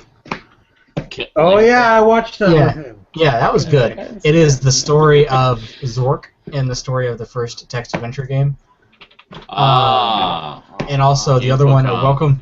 Ironically for me, being such a PC person, and my other favorite documentary is Welcome to Macintosh. Infocom were the kings of text adventures. Oh, actually, yeah. Speaking of which, computer documentaries. One I really enjoyed. Also, I guess it was around the same time I saw The Heck with Hollywood. It was the early '90s. Or no, this would have been a little bit later actually. This was after Windows 95. But anyway, it was called Triumph of the Nerds, and it was a 3-part PBS documentary, basically about the rise of the personal computer and all the various companies. They interview everybody. They interview Steve Jobs. They interview Bill Gates. They interview like the guy who invented Ethernet. And like, there's just so many notable people in there. I was annoyed at the time by the lack of any mention whatsoever of the Amiga. Fuck you very much. But let's get some. Thanks for mentioning it. King of Kong. Yeah, King of Kong is great. King of Kong. Special When Lit. Oh, that was Special on When Netflix. Lit. That was amazing. Yes, that's very good. Thanks to King of Kong, I now officially hate. I've almost grown. Billy Murnett. No, Billy back. I think my fish sticks are done. No, the guy who has the Pac-Man. Let's get them before they incinerate. Champion with the hot sauce. Guy lives in Florida. Is it Florida? Which guy? The guy who lives with his mom or whatever? Or are we talking Is it the about? guy who looks like Jesus, or is it the guy who doesn't look like Jesus? Yeah, there's like 5. No, actually, there's a guy who looks like Jesus. His name's Billy. Fucking everyone hates him. Yeah. Everyone hates Billy. Yeah, Billy Mitchell. Billy Mitchell. Billy Murnett's the guy who directed Scarecrow. Sorry, wrong name. I'm sorry, Billy Murnett. I actually interviewed you for a project in school. I'm sorry. I have absolutely no respect for Billy Mitchell, and I have all the respect for Steve Wiebe. Yes, exactly. Brandon, is that the same Bill Murray? Yes. Chasing Ghosts is a sequel to King of Kong. A sequel, I should say. It takes Brandon, place. It's all about. Is that the same Bill Murnett who does the blog Living the Rom-Com, which is he did. Yeah, he wrote that book about writing romantic comedies, which I own. Actually. Yeah. I did an interview for him, and he sent me a copy of his book. Oh, that's cool. He's got some really. He's Oh. actually probably one of the top 10 screenwriting bloggers out there. Yeah, he lives in West Palm Beach, Florida. There's one documentary I was really interested in watching in 2012. That was Side by Side, about film going into the digital world and whether it'll survive. Me and Justin watched that. I haven't watched it yet, but it looked really intriguing. It's really good. Wait, mate. No, Justin, you haven't watched that, have you? Watched what? Side by Side? No. Film. Okay, I watched it. Sorry. I need to show Justin it still. He'll love it.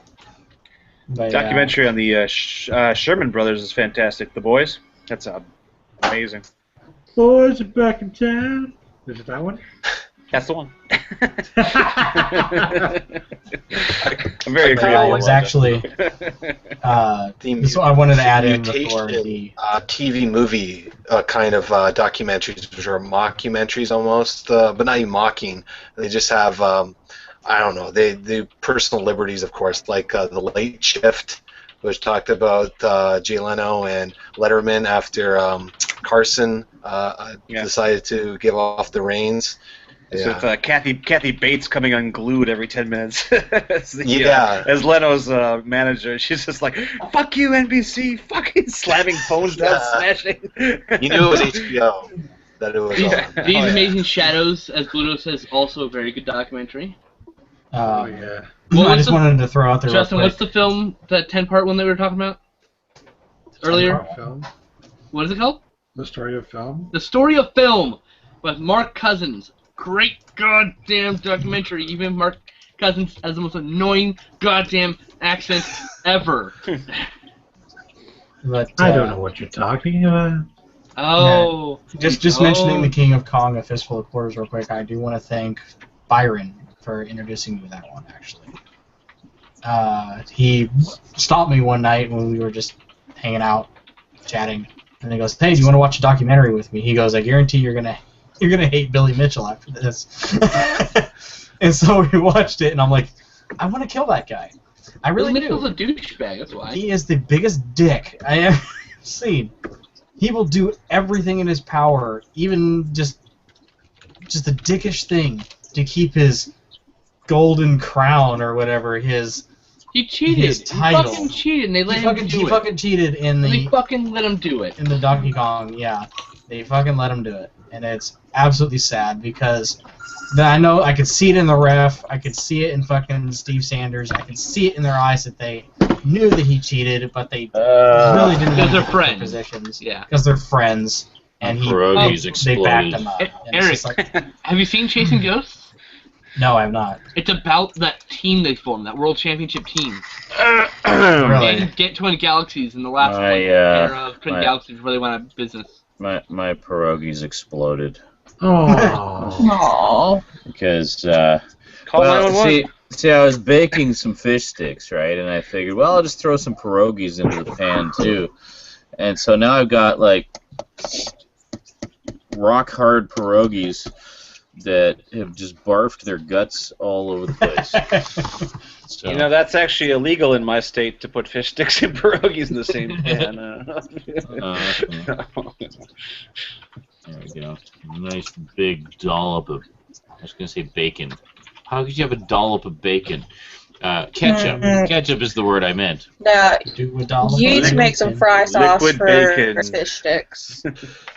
Mix you some ketchup with some mayo and garlic salt. It is amazeballs. I have all of those things. It's amazeballs. Yeah, well, I have miniature Cadbury eggs, so I win. Ugh. Oh no! I have fudge stripe cookies. I also have miniature Cadbury eggs. They are the Cadbury Scream eggs left over from Halloween. Ah. Well, you get Cadbury eggs during Halloween. We only get them one time of the year, Easter. No, we got the Scream eggs. We got them here in Georgia. Really? Yeah. You're not gonna always get them in every place. So. Those things hurt my teeth. Well, they're pure sugar. They hurt my spleen. Mm-hmm. They're sugar-coated sugar with sugar on top. I wonder if you guys have like a late night documentary channel, like CBC runs The Fifth Estate, which has like popular documentaries running, whether they be local or international, and it plays for like 2 to 3 hours. I don't think we have anything like that. PBS has Independent Lens. They show a lot of documentary material on that. Yeah, I've seen some on there. Like Make 'Em Laugh was really funny. There you go. Which is like 5 episodes about TV comedy. Leaf Gramson says baconaise. Ludo says bacon-flavored sour cream from Daisy. Do a dollop of bacon. There you go. There you go. One of my favorite documentaries is called the Z Channel, actually. It's about one of the first paid channels ever. My favorite documentary this year is Nightmare Factory. I loved that one. It was so amazing. Isn't that the one that you're in, Brandon? No. Nightmare Factory? Oh, Nightmare Factory, yes. I'm in Nightmare Factory in the first 10 minutes, yeah. Are you serious? We watched it together. After we watched it, I'm at 8 minutes and 30 seconds. It's called Nightmare I have to Factory. watch it again and find that. And share it that was in here for, like, so long. Yeah, I'm gonna have to rewatch it. But I really loved it. It was really cool. Matt Stewie 17's action just rose me like Nature Valley. You mean like the granola bars and stuff? Yeah, somewhat. I actually really like them. A variety of flavors. I like the peanut butter ones or the the almond ones the best. Yeah, I like the one that's got like the coating on the bottom with the almonds and everything. Isn't that a ranch sauce as well? No, that's Hidden Valley. That's Hidden Valley. Canadians don't know. Wrong valley. Wrong valley. Canadians don't know. I ended up getting spoiled on ranch dressing. Like I don't like. I like. Cheesecake Factory ranch dressing is so good, and like, nothing else can compare. Hey, you guys don't have pizza pops, so don't talk to us about what we're missing. Good Pizza Pops Lord. wouldn't be any good unless they were dipped in ranch. You don't get fucking Pizza Pops? They Those don't. are things like diarrhea in a pocket. It's a Canadian thing. The closest thing they have is Hot Pockets, which is not the Well, same. and then like those pizza bite things, which isn't the like Pizza it's rolls. not as big. Oh, yeah, pizza They're like rolls. mini Pizza Pops. Yeah. Yeah. They have meatball first- marinara and chicken parmesan pizza rolls now, and they're amazing. The first time I ever burnt the top of my mouth was from a Pizza Pop. I thought that thing was I was cold. just I gonna left say it for like 10 there's minutes. nothing. I bite There's into it. nothing I, like, more burst it. entertaining. There's absolutely nothing more entertaining than watching someone bite into a pizza roll too early. You know, there's just I could watch that all night. You know, yeah, I could find like YouTube videos. They also play it also gets off. I'm trying to get that intake of cool air to cool the contents of your mouth. They immediately take on Russian accents. And like, I cannot talk with the. I can. It's awesome. You're too proud to spit it out, too. It's like, what's that? The liquid hot magma. We have 23 chatters. Thank you all for joining us. Yay! Thank you for all for reading the description and finding the link. And for joining us on, and thank you for joining us on Geeky TV, the new home for everything. Everything! Everything. We'll Geeky show TV everything. will take over your life. Well, maybe not everything. That's our goal. It's gonna take over my Ketchup Geek TV is chips. gonna take over Come my on. life. Fuck. It's just gonna get There worse, must be Brandon. ketchup chips in the USA now. And I had to wake up on Not really. Friday to put Only in small Chip info select in. areas. Yeah. Jesus Christ. Well, what's funny is here, Get up early. like every major brand of chips has a ketchup version. I was The trying to only guys the other brand I've night. seen here in America is I don't hers. think we That's the invented only one I've ketchup. seen. I know. The one I was showing you guys the other night, we even have ketchup Doritos here now. Which is awesome, Ketchup flavor, yeah. right? Well, you know, collectively, if here in this room tonight, we can come up with the best new Lay's flavor. We all get $1 million. We have to share it, but Split it. that's the big thing right now. 6, 8 ways. No problem. So we all agree that ketchup Doritos chips are are really awesome. dry. Maybe we compared could to be a what they hot used to dog be. flavored potato chip. That's not bad. There you go. Now we're Hot talking. flavor. That'd be There you weird. go. Corn dog potato Corn chip. dog flavor. Call them. Corn We gotta dog- get on the horn. That's corn it. dog- That's the one. Corn dog chips. Dude. I buy those. We have a winner. Well, that was easy. Have to, You spelled it Bacon. forever. I mean, heck, if they can make Like chicken and 12 waffle seconds? made, That was I'm awesome. sure Chicken and waffle chips are 10 times. disgusting. Yeah, I It was pretty horrifying. It was pretty Wow. gnarly. Yeah. I love the sriracha ones though. Doritos has had flavor contests like that in recent years, and the thing that always bugs me about them is the flavors that win are usually really good, but Yeah. then they disappear after a few months, and you never see them Yeah. again. Like sriracha chips, aren't they gone now? Like, can't you not get They're them gone. anymore? Yeah, Like, they have damn them it. at my local Kroger. We have like bags upon bags. Damn at it, my you need to local ship Kroger. me some, because I don't have any here. They I had think this, the big winner. The big winner last year for Lay's was cheesy garlic bread, and they're absolutely fantastic. I mean, Yeah, they're just, around. Those they're- are, yeah. They had Yeah, they had one. I think it was a Doritos one, and I believe the winning flavor was called Scream Cheese. It was basically a really spicy, cream cheese God, kind of thing, yeah. but it was really good. Yes. They call it that sounds Scream Cheese. amazing. Yeah. So the way they would enter the contest, they would do like a fake commercial, and the Scream Cheese one was hilarious. It was just like people biting into this chip and then screaming their lungs out. But it actually has production value to it, so it looked like a real commercial. So here's the thing: is the winner would, their chose the name would be on the bag, and they would win like $20,000, whatever. Plus, they would get profit sharing for every single bag of that flavor sold. Oh, nice! Yeah. Oh, there you go. So There you you get go. like Never allowed in 1% or American something. States, The I'll gift tell that you keeps what. on giving. Cream cheese for the So I'm win. thinking that's why those flavors don't last very long, because they don't want to keep that going indefinitely. Do they Yeah. still have the dipped Lay's chips in milk chocolate? I don't think so. Oh, I think that was a seasonal They had thing, this- like Christmas. They had this new chip called like garlic and salt or whatever. Like I was like, well, it's garlic and pepper. That's what it's called. And I ate these things. I'm like, holy shit, they're so good. I can't Garlic and pepper? Oh my god. There is a Garlic variety and of pepper. peanut, Oh. like peanuts that are cocktail peanuts that my mom pointed out to me. Shoppers Drug Mart here has like a whole nut section. It's just one of those things that they do is they have a variety of nuts, and Nuts. That's a lot of nuts. so this particular one, That's a lot of nuts. it was a bag of peanuts, but it was sea salt and cracked pepper. And holy crap, are these things delicious! Cracked They are pepper so good. chips. Oh, You Yeah. should go to a Indian place. Mhm. They have selected nuts, and they usually have salt and pepper, Mhm. cashews and stuff like that. Yeah. If I go to Indian place, You know what's amazing I with just get the peanuts? naan bread and Candy call it a corn. day.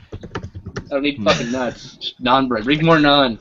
Like, can I get anything? Yeah, I want more of that complimentary naan. Just bring that shit out. I Like, fucking love you know, naan. Just like, I don't dip give a it shit. Bring me in more curry naan. sauce.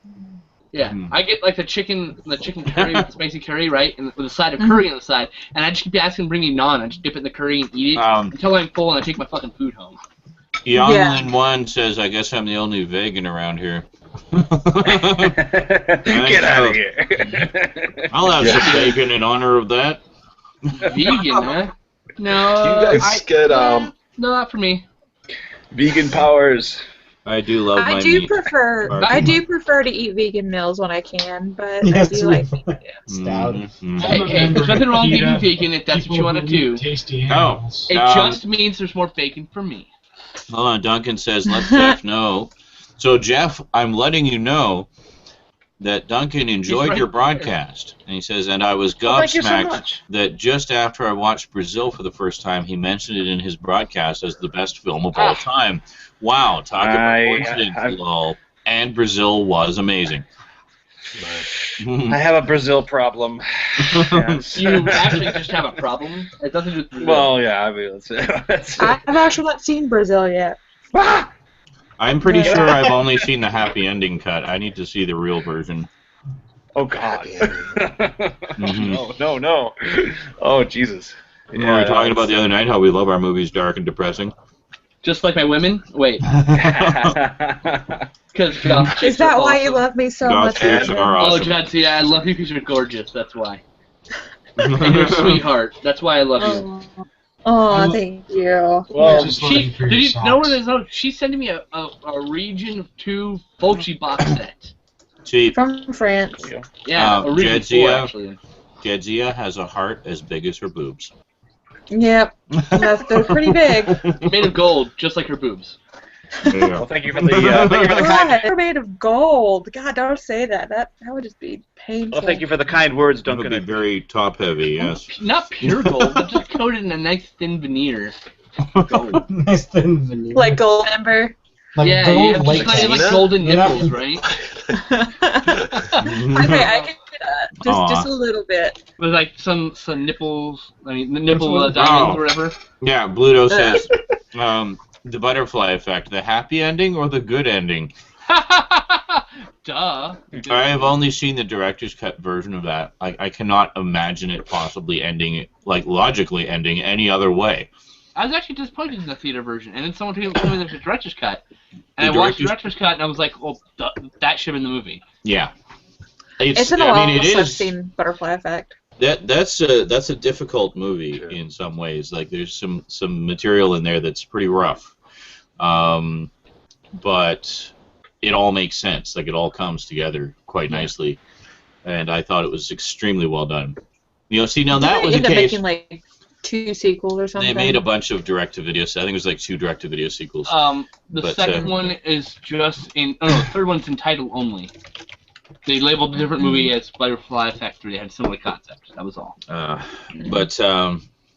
Yeah, because see, that's an example of a movie where there are, you know, kid deaths and bad things happening to kids, but it's in context and it makes sense and there's a logical reason for it happening the way it does, and when you see how it all plays out. Same with, Human Centipede 2. It was just awful. Oh God! Just. Don't do that. It wasn't done for sensationalist reasons. It was done as, being relevant to the story. And I thought it had a really good story. And quite frankly, I think it's Ashton Kutcher's best role ever. I will not that deny I've seen him that. in. Yeah, because I thought he was terrific in it. Holy crap! Epic Conspiracy joined the chat. Hey, oh, no. Epic! I must fight urge to kick and ban. Must fight urge to ban. I'm kidding. I'm just being silly. Uh-huh. It gives me no reason to do it. So. He's not kidding. Only if I have no such impulse control. Bam. Only for cock bag. That's the only rule for our chats is don't be a cock bag. Yeah. Don't spam. Essentially, is a big thing. You know. Well, don't spam and don't be a cock the bag. feud Resisting urge to troll. Resisting I will urge kick you, troll. Eric. I will kick you. You know it. Urge to troll rising. I did it to Haji the other day. No, I wasn't gonna troll. I was just gonna do the obvious troll.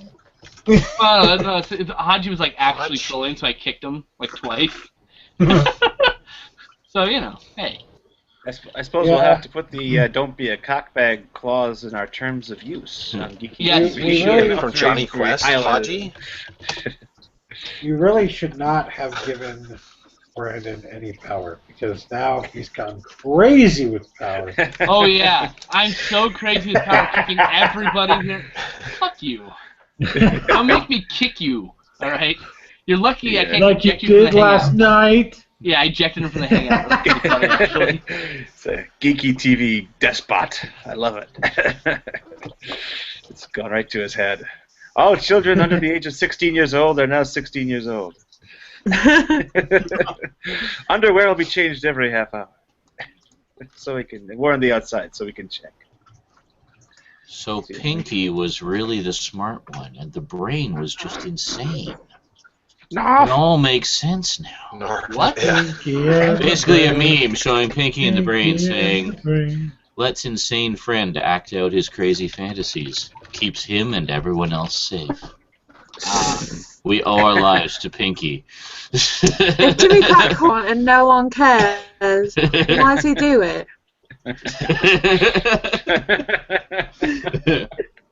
And big conspiracy that I did unhook my Xbox One today from my main game TV and replaced it with my PS4. That should make Stout happy. Yay! Question: why did you do it? Dark side. No. Oh. That's the continuing part is, I wonder why. Just to prove a point. Oh, sorry. Vermin Art has been talking with Duncan about the BBC Micro Doctor Who game. Is that the first adventure? I haven't actually clicked on the link here. But I remember there was a Doctor Who game on the BBC Micro back in like 1982 or 83 featuring the Fifth Doctor. And it was the first Doctor Who computer game. And apparently you can download it from the link that he posted in the IRC chat a little while ago. Which, to anyone watching the video after the fact, is completely useless information that you cannot access. I think about shaving my beard. Don't shave it, trim it. I'd actually save that. Do it live. Do it live on Geeky TV. Oh my God! Get it yeah. waxed. Do it for donations. Yes. Yay! Totally. Please give Part of our generously. telethon. We should do a telethon. We should. That'd be awesome. A 24-hour The world telethon. needs now is love. Best BBC sweet Micro I games. believe the first Looking at the link now. ever Doctor Who game. Oh no, Doctor Who and the Mines of Terror. No, that's not the first one actually. the That's the first Sixth Doctor adventure. I believe the I think first one Conspiracy ever said- was a. We'll just real quick. Was a game you had to code yourself. It came in a manual. So, Oh yeah. Epic Conspiracy said because the Xbox One is possibly the biggest disappointment ever. Wow. Yeah, so as old as that one is, Vermin, the Mines of Terror, that was 1985. There was another Doctor Who game that came out a couple of years prior to that. It was like 82 or 83. It's called The First Adventure and featured the Fifth Doctor. So I was under the impression that was a BBC Micro one as well, but I could be mistaken. It may have been more generally available. Holy shit, Vermin! Don't paste. Apparently all of those are terrible, but but they are at least historically significant. So yeah, Verminart pasted all the information, and you're like, I'm like, no! Oh my God, here we go. Yeah. Oh, it's just Yeah, it said next time, just link. Yeah, so he says, Minds of Terror was a great improvement over the first Doctor Who game, The First Adventure by BBC Soft. That's the one, yeah. It had good gameplay and very detailed graphics for the time. I'm not quite sure what the game was actually about. Perhaps something to do with stopping the Master before he takes over the universe. Usual sort of thing. If nothing else, Minds of Terror helped preserve Colin Baker as the Doctor, which was fortunate considering the absolutely duff scripts he got handed in the actual series. Gary Pardis, who wrote Minds of Terror, wrote several BBC games, including Synchron, one of the fastest scroller games ever made for the Beeb. There we go. Or the Beeb, is that what they call it? The Beeb. The Beeb. That's the affectation for the BBC. We call it the Beeb. I would prefer to call them the Beeb rather than Justin Bieber, who also has a name similar to that. Yeah, no. No. The BBC has had that far longer. By the way, Canadians, would you mind getting him the fuck out of our country, please? We don't want him, actually. You can keep him. You took him. You can keep him. Justin, anyone else who's in the... No returns on broken merchandise. If you, okay, if you guys are typing... Anyone got the receipt? If you guys type in the IRC chat and you don't want to type out someone's full name, you just hit tab, it'll autocomplete for you. And if you do that and your name comes up, it'll beep for you, so you guys can... So someone's in another window. Just so you know, try to use someone's full username. Yeah. Try to use someone's full username because it'll beep for you and it will make a whole highlighted line. That will help you guys communicate with each other. Cool. Did anybody understand that besides Skinslip? Because I sure understood it. And it was awesome. Yeah, Zarin Izrak. See? I typed ZA and hit tab. It auto fills. Yeah. So wait a minute. So why did it beep? Because I used your name and full name. So does it only beep to me? Yeah. Ah. So if you don't want to type someone's username, if you type like SKI and hit tab, it'll autofill one of my name. It'll autofill Skinslip. Right. Where's my keyboard? And so you don't have to type out the whole username. You can just everyone's just typing their name in the chat now.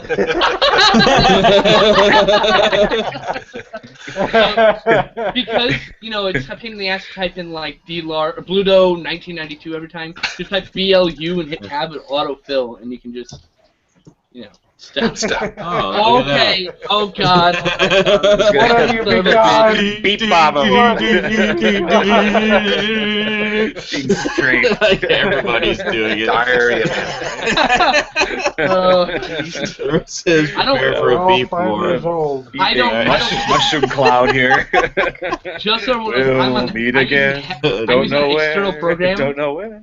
I'm using an external program called HexChat, so it doesn't beep. It just links for me. I turn the beep off because that shit's annoying. So it just gives you seizures instead. Yeah, the of title a bar gentle beep. Yeah. Ding. Take my anxiety meds if you're gonna do that to me. Has anyone seen the Anchorman 2 re-release trailer for the R-rated version that's coming out in theaters? No. No. I didn't even know that it had left theaters. It's kind of still cool in theaters. Putting it back into theaters with a new movie technically material. It's kind of unprecedented, actually. It's I guess all these alternate takes. The director Adam McKay strung it together and made a new movie. Actually, no, they did what's going on here. They did that the first one. They did that for the first one. On DVD, yeah. Wake Up Ron Burgundy, yeah. Right, but didn't return to theaters. That's the sort of unprecedented. I'm wondering if there's something to that because they also did a full movie sing-along for Frozen. They re-released Frozen as a sing-along movie as well. In theaters? And I'm thinking, are they trying to re-release movies with like special features that would otherwise be on the DVD? No, but this one says 763 new jokes. That's a lot of material. That's a whole new movie. Yeah. Holy crap. No, but I see what you're saying, Justin. You're onto something there, because really, I think that what's the one thing left that the studios have that would be somewhat interesting? And it's, hey, let's just sort of re-release the movie back into theaters like they used to do in the 70s and the 60s when there was no home video the 50s market, you know? And the 40s, but yeah, you know. Well, yeah, but they didn't do it like 2 weeks later. That's true. Anchorman's been out of theater for over a month, though. I mean, to be fair. Yeah. Give or take, yeah. Well, Star Wars, they did do it like they were 6 months apart for the next release of Star Wars. To be fair, you know. But generally, re-releases back in the day would be, you know, once every few years they'd bring it back. Yeah. Right. I remember Raiders of the Lost Ark coming back swinging back a few times and that type of thing. Yeah, one of the Star Wars ones they brought back, like prior to the release of the newer ones and stuff, and once in a while we'd get a special re-release of some kind, like Blade Runner got re-released twice. We got the director's cut in '93, and then the final cut, 2009, 2007? I can't remember now. Anyway, a while ago. 2007, I think it was. Alien came back when the director's cut came out. Night Cyber 6. Star Wars Special Editions. The Exorcist Extended Cut was another one. Right. Cyber 6 is leaving, guys. Say bye. Hey, those are rare. Those are rare. Cyber 6. Take care. Bye, Cyber 6. One of our very, very rabid fans. So. Yes. Yes, indeed. We should get some shots for that. That's not good. No. But but yeah, it just sorry. So it's on one of alcohol. Avatar was re-released. That's true. With some additional footage. It wasn't the full extended cut, but it was pretty close. Big deal being that's the kind of movie you kind of want to see in the theater because of the spectacle of it. Right. And the 3D, obviously. Actually, this is pretty interesting. The original theatrical release of Anchorman 2 is PG-13. This is going to rated R. So maybe they are trying to go for the biggest rated R film.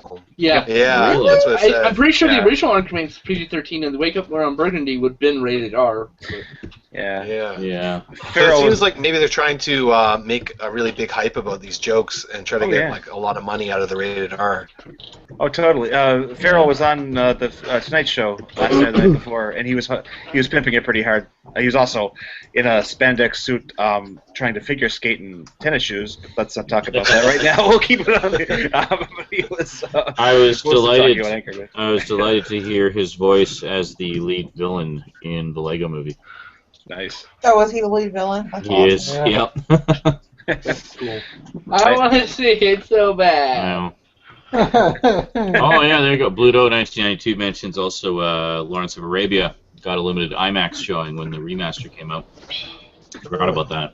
I would have loved to see that. Yeah. That remaster gets played at 70mm fests often. So like in LA and New York, you know, every year there's 70mm fest in LA at the freaking Cinerama Dome. You can see how the West is one and 2001 Clerks and IMAX. Florence. That seems like overkill. Putting 16mm film up on an IMAX screen, it would look isn't that so bad? I know. It would be so fucking blurry. Yeah. My Dinner with Andre, IMAX. I loved that movie. I still have it on Laserdisc actually, but now I lack a player to play really? it. Yeah. I love Sean's finest hour.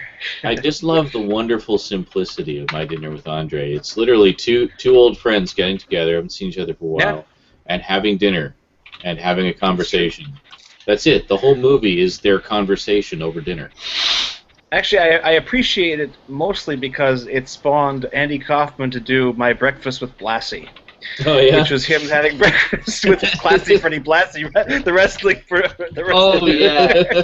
By the way, it's really goddamn hard to find. Point out. I have a VHS of it somewhere around here. Oh, you need to dupe that for me. I don't think it's available anywhere else. Pencil that geek. Love Freddie Blassie was like the baddest of the bad guys, and apparently a goddamn sweetheart out of character. Okay, now Bluto's saying he's just joking, and then says Pink Flamingos in IMAX 3D. Ooh. Oh, that actually got a re-release. See Divine eat dog poop in 3D. Two-tone 3D. Yeah. That was shot in 16mm too, wasn't it? It was, yeah, absolutely was. Yeah. So that would also be blurry as fuck. They blew it up to 35 for the re-release though in like '97. It played the Art House Theater here in Milwaukee, and it looked okay. Yeah, as good as 35's okay, but there's only so much you can do. Yeah. Going from 16 to 35 is okay, but going from 16 to essentially 210mm, brain explodes. Yeah. Stout Butt says the Human Centipede 2 in IMAX 3D. I was just thinking any movie that features a lot of projectile vomiting and projectile shitting in IMAX 3D. I kid you not. I would go see the Brown Bunny in IMAX 3D. That's what's missing from our IMAX theaters. It's much more bodily. Hey, Jackass 3. Jackass 3 and IMAX 3D. And then make it like one of those William Castle films. So have like squirt guns for those scenes that people actually think, "Oh my god!" It's poop spray! It got on me! Oh! The poop spray! The porta potty scene, the porta potty stunt from Jackass 3. Oh my god! In 3D IMAX. They've done a few porta potty stunts. The best one was, I was thinking about this the other day, was a deleted scene, I think, in Jackass 2, where they actually put Britney Spears in the porta potty. It was the porta potty bungee jump. That's what it was. So they had it like spring loaded, and they put her in, and of course it's just full of piss and shit and toilet paper. Everyone used it first, And then they just launch it into the air. Wait, was it actually Britney Spears? Oh yeah, it was actually her. Oh my it was God. actually her, and the camera's in there, and she just was like, John, I propose we watch all shit everywhere. We do a marathon of all the Jackass movies. 1, 2, 2.5, 3, and 3.5. I still have to see 3 and 3.5. I've seen God, everything up to 2.5. 3, I was laughing so hard I actually peed a little in my pants. Like a little came out, and I was like, oh. We need alcohol for those. They are best even funnier when you're drunk. We should do that. Is that new Bad Grandpa? Is it similar to Jackass, or is it just it's like it's kind of like pranks, yeah. Well, here's the but thing. It's like a one. Here's an example. Johnny Knoxville enters his nephew, Howard Zisman, and enters his nephew into a beauty pageant where he strips like a stripper on stage, like a stripper pole, and nobody knows it's fake except for those two people and the camera guy. Yeah. Oh my That's how they work. That's how the whole. And one person was the whole thing. Yeah. They're the only ones who are in on it. Everybody else, it's all about the reactions they get from the people around them. So I think it'd be cool if we did like a Monday to Friday. Every night we watch one of those movies while drinking. Oh my god! Just enough to make us laugh even harder, I forgot. I got it. I definitely want to see. Everyone has to eat beans prior to it, so we can do fart commentary. Oh god! I just need to eat food. Actually, I'll be fine. Just any food. Mm-hmm. Any food. Oh, Duncan says the stream just stopped on his end. If anyone's having the same issue, refresh the page. Yeah, it happens sometimes. That's YouTube's fault, not our page fault. Just so we're clear. Alright, show it's still broadcasting at our end here, so. Yeah. Well, no, it's Google having an issue. Literally, it's just a little embedded iframe of YouTube. Yeah. Yepper. So I'm actually using the C910 for this, and it actually seems to work pretty well for the live streaming. I wish they would get a proper USB 3 camera that could actually handle 1080p at 30 frames per second with this kind of detail level. Of course, I don't know how well the detail's showing up on YouTube right now, but at my end, it looks gorgeous. That's all that matters. It's better to look at it if you. I can look at myself and marvel at my beauty. I'm so pretty.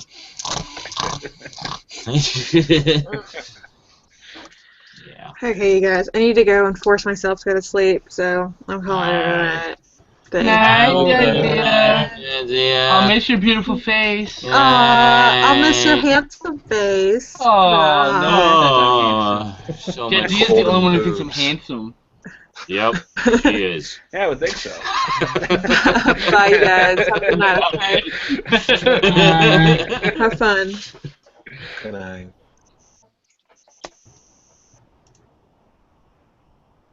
See, that's That was why. it. Apparently, she was the backbone of the whole chat. Tank, Out of the air, out of the Tank, the reason why I still have the manual refresh button is because of jam-ups like that. That way people can manually refresh if need be.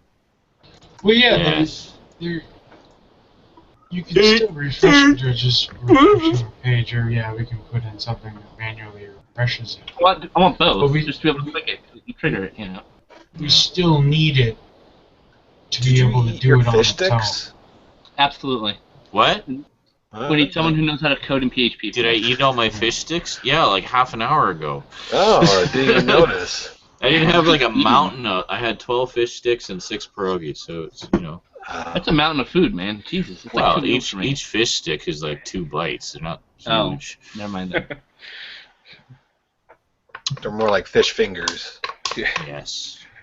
Well, they're highlighted, though. They're the good ones. Oh. It's the good ones, man. $8.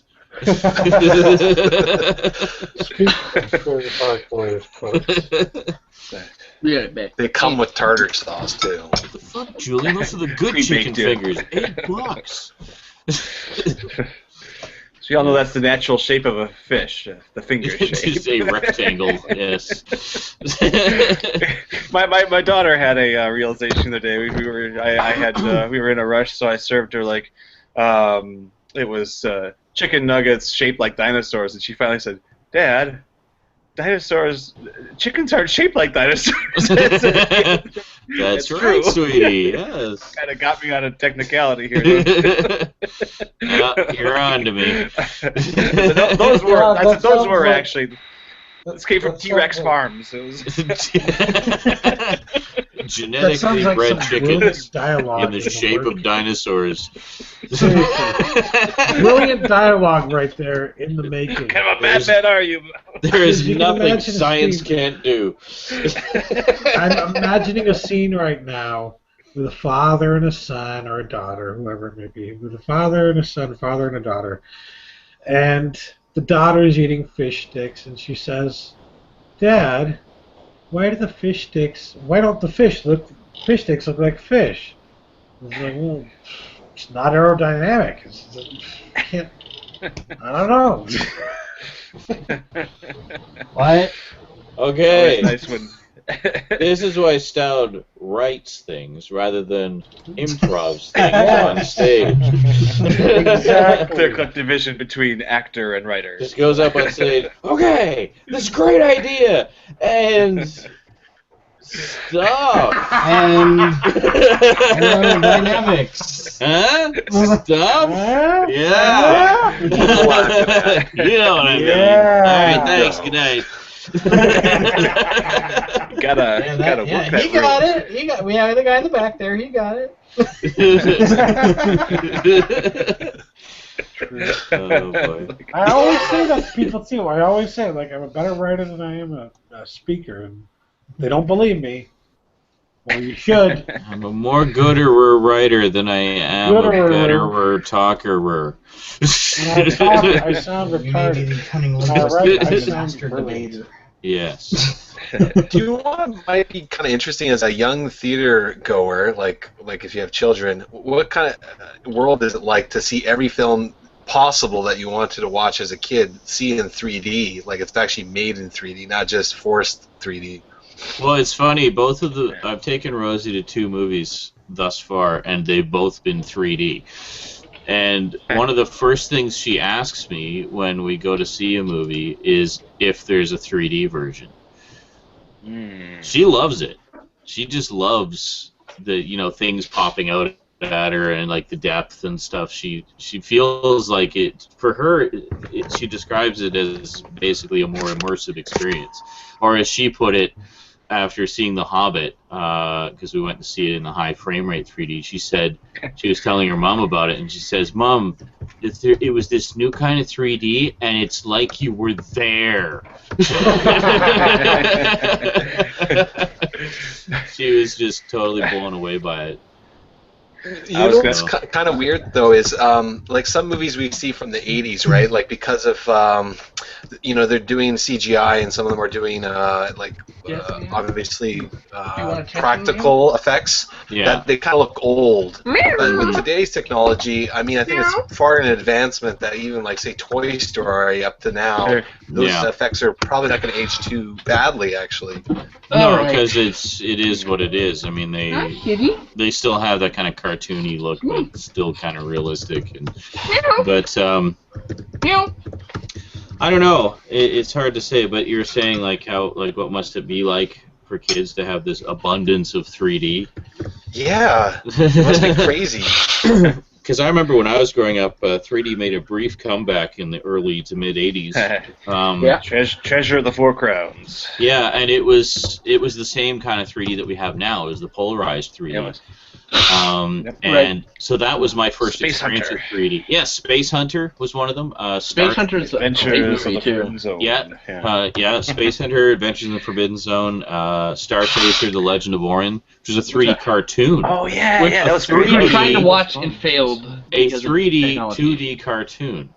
Which I thought was really interesting how they did that. Which you still have to finish with me. And we'll get around to watching that at some point. But let's not forget Metal Storm, the destruction of Jared Sin. Yes. I fucking hate that movie. I did not see that one in 3D. I saw it later, but not only then, but they also. Thankfully, this is recorded, so I can go to IMDb and look all these movies up. They had 3D comics at the time too. I had a bunch of those. That 3D comic books, yeah. Now the 3D comic books are done with the red and the anaglyph style, the red and blue, and it worked great in comic books because like just still images. I found the red and blue would work well. I found that technique did not work as well with motion images. Of course not. Jaws 3D looked terrible. Just did not. Well, work. I was just gonna say, what was really cool? Topps, the summer that Jaws 3D came out, Topps put out a trading card set of 3D. Yeah. You actually had the little glasses that came with the cards, and you could actually. It was terrible. It was actually ridiculous, but I thought it was fun anyway. But see, Jaws 3D, god awful. Jaws 3D in its original theatrical presentation was polarized. It was not anaglyph. Yes. It's just all the home video versions have been anaglyph, I think. But there's also anaglyph prints out there because some areas couldn't do polarized, so they have anaglyph prints too, which is where that master comes from. Okay. And I saw it in an anaglyph print. It looked fucking awful. Yeah, I'm sure. Yeah, no, I mean nothing beats polarized for just sheer pop out of the screeniness. But I was gonna say like the first 3D movie I ever saw was actually 3D House of Wax with Vincent Price, which was actually was 1958 I think was when that came out, and I imagine back when it originally was shown in theaters it would have been anaglyph, but the version I saw was polarized. And it was the first 3D thing I'd ever seen. I didn't even know what 3D was. And my dad was trying to explain it to me. It's like, things will pop out of the screen and you'll see this sort of more depth and stuff. And it's like, oh, okay, that sounds cool. So I'd see it. Because, I was, a budding horror fan. I loved the classics and, I know who Vincent Price was and stuff like that. So I'd see it. And the scene of the guy with the paddle ball just blew me away. Where he's got the paddle, and this guy's like a champion paddleball player. He was like really famous.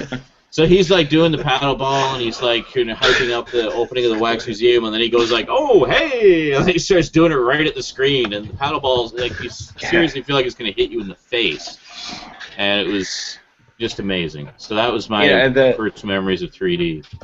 As part of that 3D wave, I think around '83 or so. Going across the independent UHF stations at that time, they were pushing, hey, you can do 3D at home.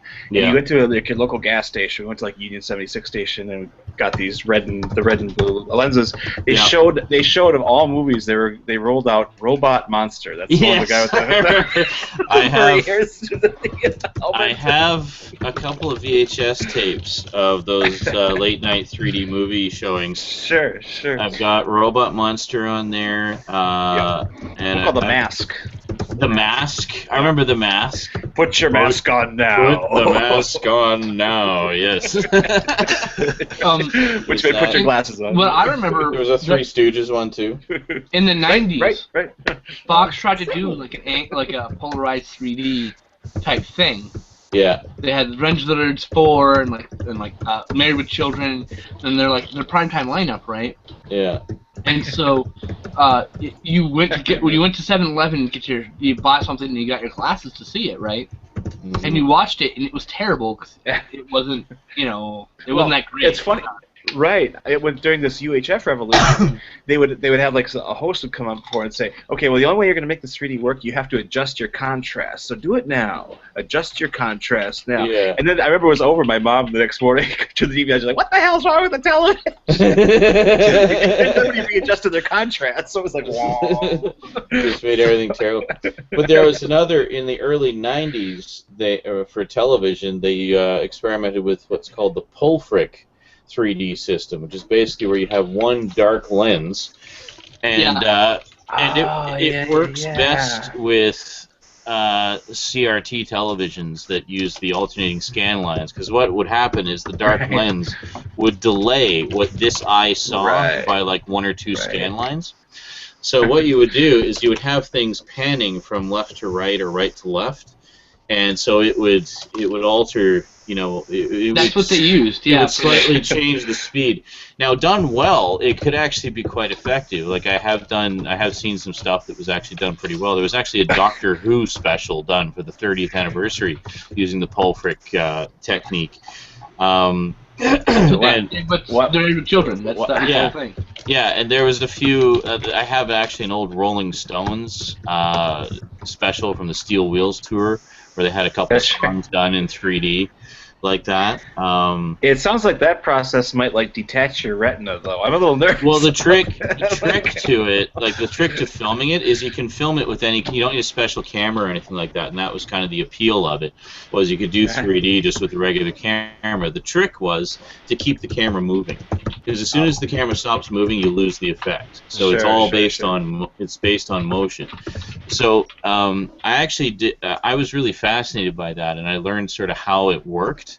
And so some friends and I did some experiments using that technique just with my old Video 8 camcorder. One thing we did, which I thought worked really well, was filming out the side of a moving car, just the scenery going by. And then you'd really get that sense of, the sense of depth on it. So there are a couple of Multimedia Chronicles retro episodes that I have put together from some of those experiments that will be going up at some point. I don't know how well it somewhat translates to computer monitors. It's really better on an interlaced screen, but you'll kind of get the effect. Cool. Oh, Stout just wrote a whole thing. And well, you said I wasn't good at explaining. All right, he wrote it out better. So, okay, I will perform it for you because I like to perform Stout's writing. Well, Sean, I'll be your. Well, he sure can. Oh, you want to perform with me? Okay. I'll be your Guildenstern. You be Rosencrantz. Do you want to be the dad or the kid? I should probably be the dad. You want to be the dad? Okay. You do one of those first. All right, hold on. Here we go. All right. All right.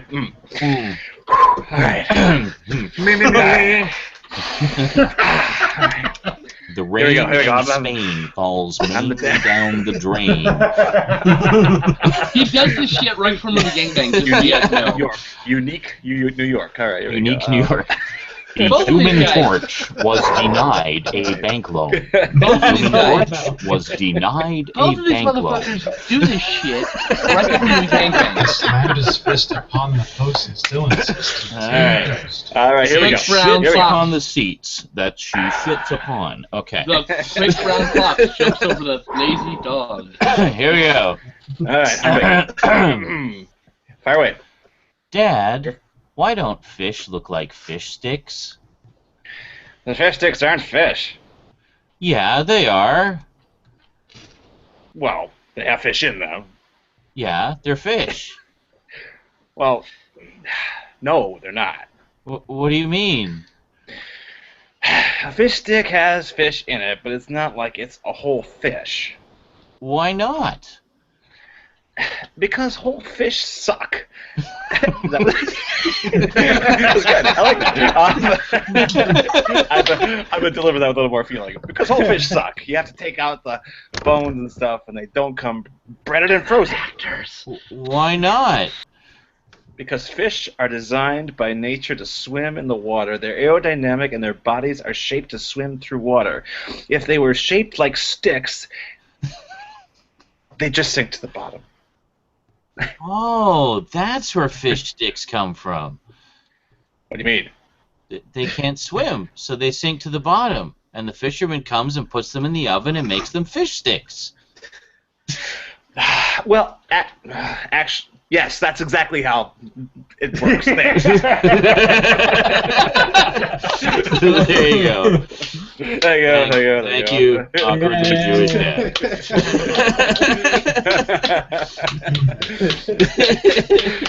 Sean and I will also be doing bar mitzvahs, funerals, whatever. Try the veal. Right. Try the veal. Take my wife, for instance. Please. No, take my wife. Please. Seriously. Did you say take my wife, for instance, please? What? For instance. Please. Yes. Yeah, the I got for it. instance. For instance. Exactly. Duncan Large, my research here, that's actually right in the middle, not high or low. From what I've seen, the low seems to be about $30. The high pushes $90, almost $100. So $40-50 would be pretty good. $40-50 with free shipping, you'd get that sold pretty damn quickly on eBay. Oh. So did you like my little fish stick story? It needs a second draft, at least. It's got a good start. There's a good basis there. I can feel the humor just waiting to come out, but it's not funny. What? What are you babbling about? Stoud's writing. It's interesting, though, actually. Hey, first draft. Give him a break. No, that's what I said. That pretty quick. And the Oscar goes to Stout for adapted screenplay. Because nothing is original anymore. Yep. Yeah. That's right. Best adapted screenplay. You totally got that from Macbeth.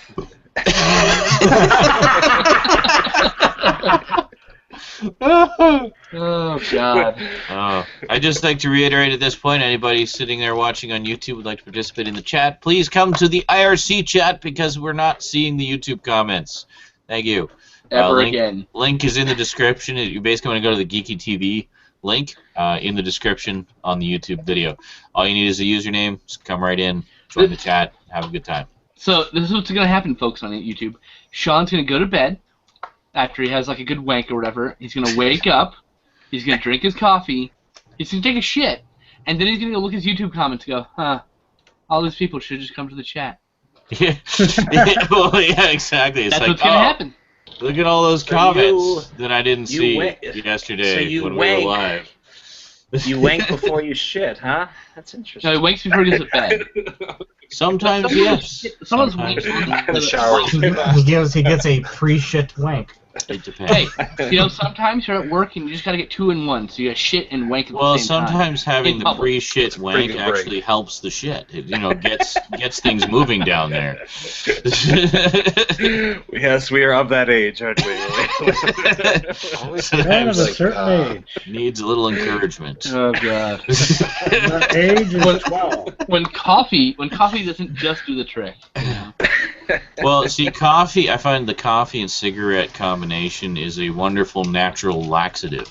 Yeah, well, coffee's a laxative for sure. It does, yeah. And I find if I have to take a shit, then having a cigarette just makes me have to shit more. So, if I'm walking to work, enjoying a cigarette on the walk to work, and I have not shit yet that morning, or simply had the obligatory pop the cork shit, thinking that was it. It's just one turd, and you sit there for 20 minutes and nothing happens. It's like, fine, whatever. Yeah, I get halfway to work, enjoying my cigarette, and then suddenly the natural laxative properties kick in right at that moment when I'm the farthest point between 2 washrooms. And yeah, the rest of the work is an exercise in sphinctoral clenching. Yeah, I'm thinking Cool Miles, and I want to use that in their advertising campaign. If you just pop the cork shit, You know, light up a cool mild. It's the whole lung-colon connection there. Doesn't get sweat after jerking? And hey, Shitty McShitsta just came into the room. We welcome you with open arms. Welcome, number 18th person. Boy, did you come to the right place. I've had times where I had to clench for so long, I swear to God, my ass cheeks can probably crack a walnut. I've had to clench so hard that when it starts to come out, I feel like my butt cheeks haven't spread enough, and I'm just like, oh no, oh no, oh no! I don't want to paint the walls. Compressing. Don asks, speaking of coffee, just asked if I ever got a new coffee maker. Yes, I did actually, quite some time ago. That's a lot of shit. My old one died, and for a while I was just sort of manually boiling the water and pouring it in and just kind of dripping, doing it that way. Sad. But no, I got one. I think it was a $30 coffee maker. It was on sale for $20. It was, I think it's a Black & Decker. Yeah, it's a Black & Decker one. It usually makes power tools, but they also make a really good coffee maker. But yeah, so I got that, and it's been going quite well. That's one nice thing about coffee makers is, like, I don't go for anything fancy. I just want something that makes coffee. So it doesn't have to be fancy schmancy. And you can get one of those says, fairly I have butt. Be right back. There, Bluto says, I like it when it all comes out in one shot. Yeah. Just mine is like the emptying one mega shot. Mine is like the asteroid thing at the beginning of Go Lion. Just shower. I got one of those Nespresso machines, and man, when we first got it, I was going through like 5 espresso shots. I talked about how there's the diarrhea power shit that is so hard it actually makes you wet something inside of the toilet bowl. Cracks the bowl. Oh, the cork. Just like it's such a power stream coming down the middle that actually little waves appear on the side of the toilet bowl. Oh, it's like you gotta clean right after. You know, hide with your Brandon, we've got so many experts in the room here. We might as well get a show on Geeky TV called Shit Talk. Because damn, oh my God, we got ourselves some experts in this room. This is a panel of pundits. Show every month. Panel of pundits or poop. Are you kidding? I have a whole book of shit stories. I really have. I was going to say our first. Is it your log book? Literally. Our first topic of shit talk could be the feeling that you've shit out something you shouldn't have shit out. Apparently that was enough for Rob. He just said, "All right, I'm out." Where's my pancreas? Immediately, didn't even wait for a goodbye. Like you feel something like come out of you, and you're just like, "Oh God, what the hell?" Please hope that was poop. Duncan, you make no sense. He says, "Back to fish sticks. I hate them. They have cram in them. Yuck." I don't know what cram is, but okay. He says, they also made my cousin ill. Why then did I buy 100 frozen fish sticks? Don't know. Bag of cram. Clearly you're insane. Duggan, this is why you don't buy fish stick in bulk. A food product called cram. This sounds so. Cram this in your gullet. There's the slogan. So we could do a parody commercial for this when company. You want someone to just cram it. I think we found our first TV advertiser. Sponsored by Cram. When you're hungry, just cram it. So I think we should use some of the commercials from the game Whacked for the Xbox. Grind up a pig, put it in a can, scrapple. Grind up a pig, put it in a can, scrapple. We can't broadcast copyright shit. We have to make our own parody of it or whatever. How about it comes out of a caulking gun? What? The cram gun? Yeah, the cram gun. Yeah. Cockle, yes. Cockle? Oh, cockle. Cockles? Cockles. Grind up a pig, put it in a gun. Cockle. For you Canadians, ketchup flavored. Cram? Ketchup flavored fish sticks? Oh god, sorry. Says we make something. Son. Yeah, we do a commercial for a product, and it says, now with ketchup flavor. It's so Canadian, it's hilarious. So, Are you not available on Canadian? You'll love our ketchup flavored everything.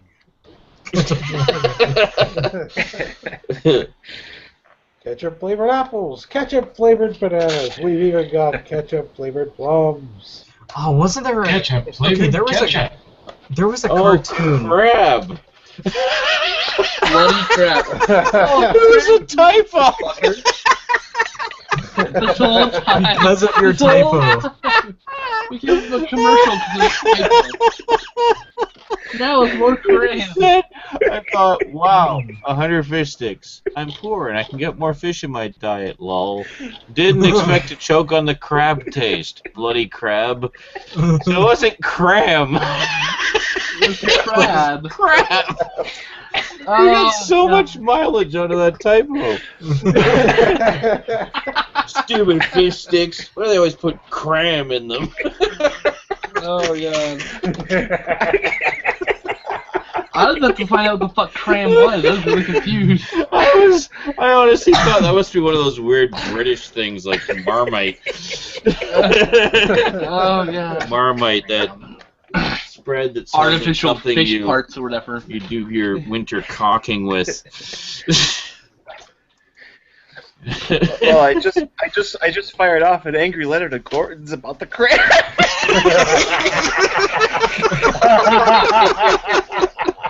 Oh my god! They're sitting here like, oh my god! What is he talking about? They're sitting there doing frantic research on what the fuck cram is and why are people saying it in their product.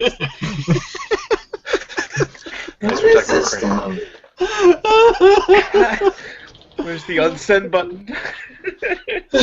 The unsend button. I'd like everyone to know that if you come in with a very offensive username, I will kick you.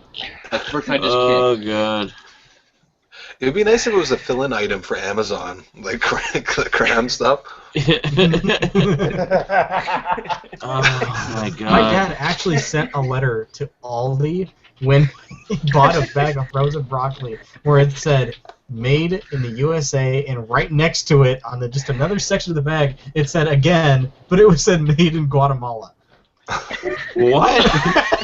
The bag was made in America. That's what I tried to explain to him. But he explained, since my dad had worked in manufacturing and product and stuff like that, he knows about how it's supposed to be labeled, and if it's like made somewhere else and packaged here, it's supposed to say distributed by that and made here. Oh, not made in and made in. Not made in and made in. Sticker or whatever. Yeah, but the problem is though, he went back. This was like about a month ago. He went back and it said it on all the bags. Oh god. It was on all the bags, and it was on multiple products. Yeah, because the person who made the seal or whatever that gets put it on there mistranslated.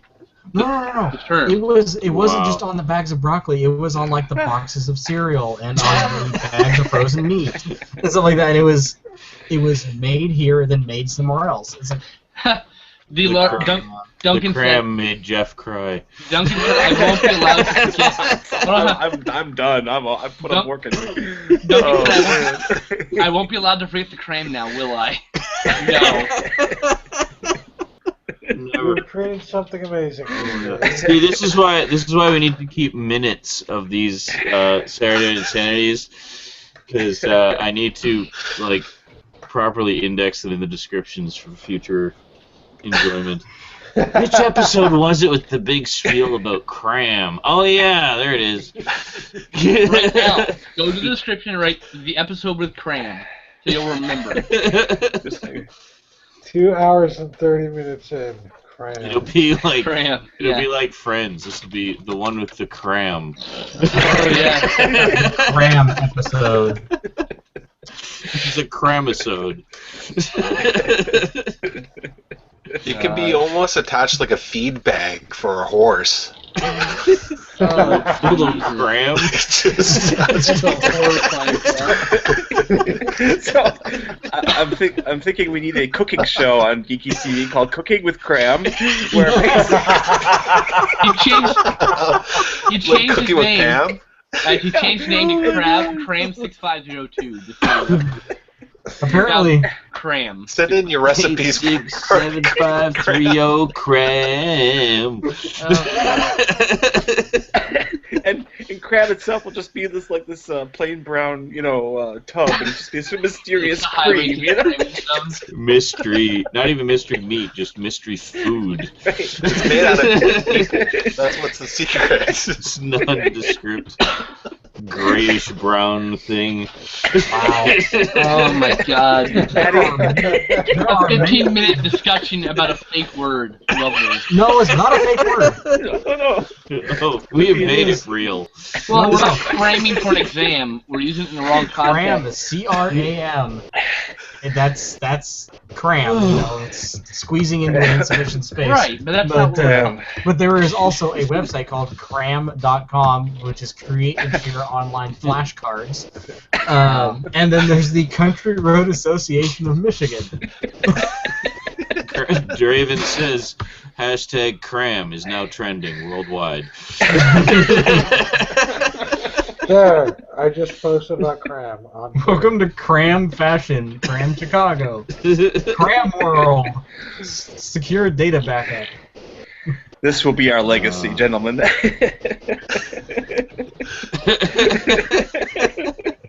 I would like to. Oh, actually, the remaker says, I'm serious, in Fallout, cram is a product.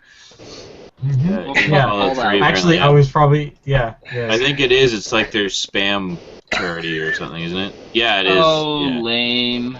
Cram class. It was original until you ruined it, jackass. Yeah. This reminds me of Uncle Mo's family feed bag. Uncle Mo's family Cram. No one will have to cram it down your throat to get you to eat it. There you go. Hold on a second. Bring it up. There it is. There it is. Perfect. I do like the idea of the caulking gun, though. Put food in a caulking gun and call it cockle. Do you know what a cockle is? Yeah. The cockles of your heart. Did you see Dennis Leary's asshole song video? I'm an asshole. Yeah. It's only like 2 decades old. Deep down in the cockles of our hearts. I'm an asshole, you're an asshole. Yep. Yeah. It's my theme song, you know. I know. It was wonderful. Oh, there's a wacky package. God damn it, it is 2 decades. It's down button looks up cockle. I swear, I just heard that song yesterday. That's because your brain, it was yesterday. My brain is a fucking time machine, okay? I could be in any time period I want, as long as it's not the future. I'm in the 15th century. Clearly, Jeff, you changed your name to Cram, Stout Cram. Just saying. I should. How do I change my name?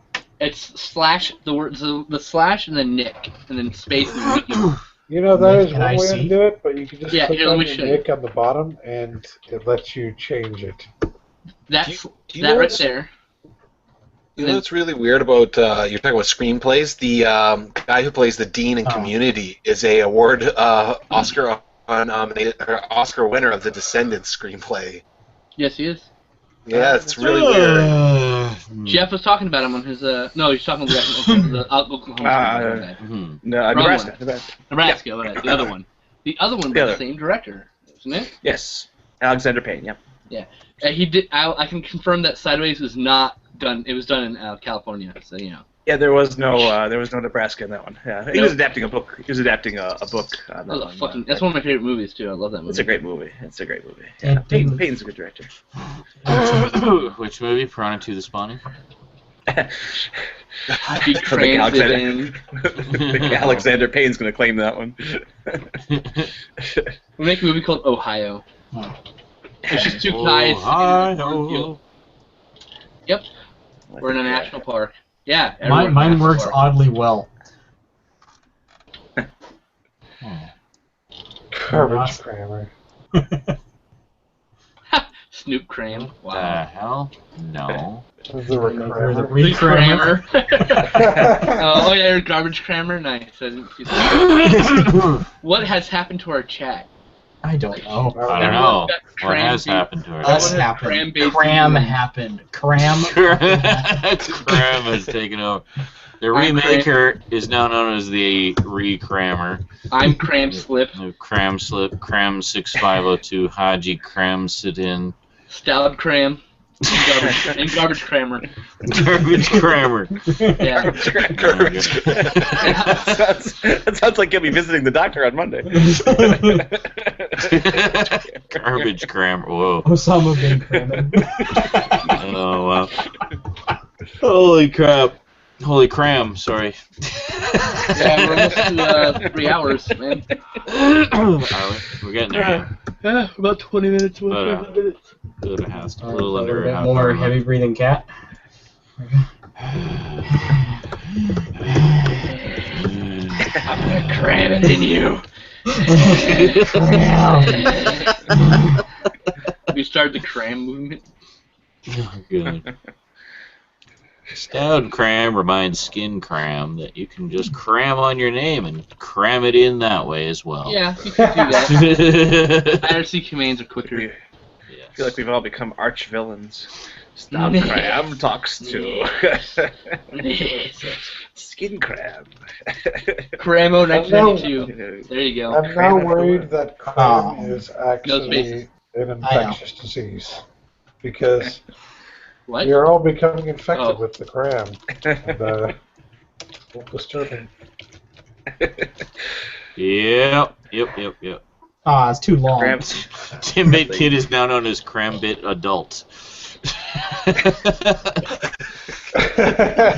I'm just known as heavy breathing. Crams it in, says, I'm amazed there's not Zaranizer Cram. Cram 1992 says, cram it up your head.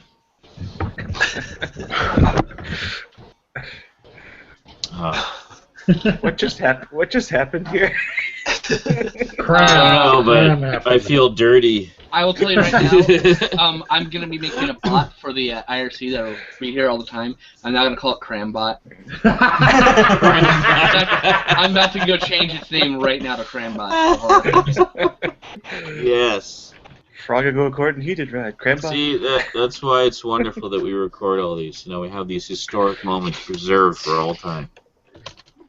Here we go.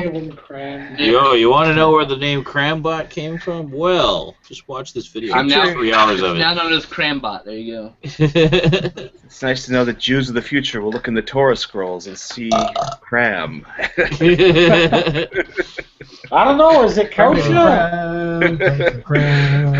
There is kosher cram. There is kosher cram, but the process is very ugly. Has anyone seen Short Circuit?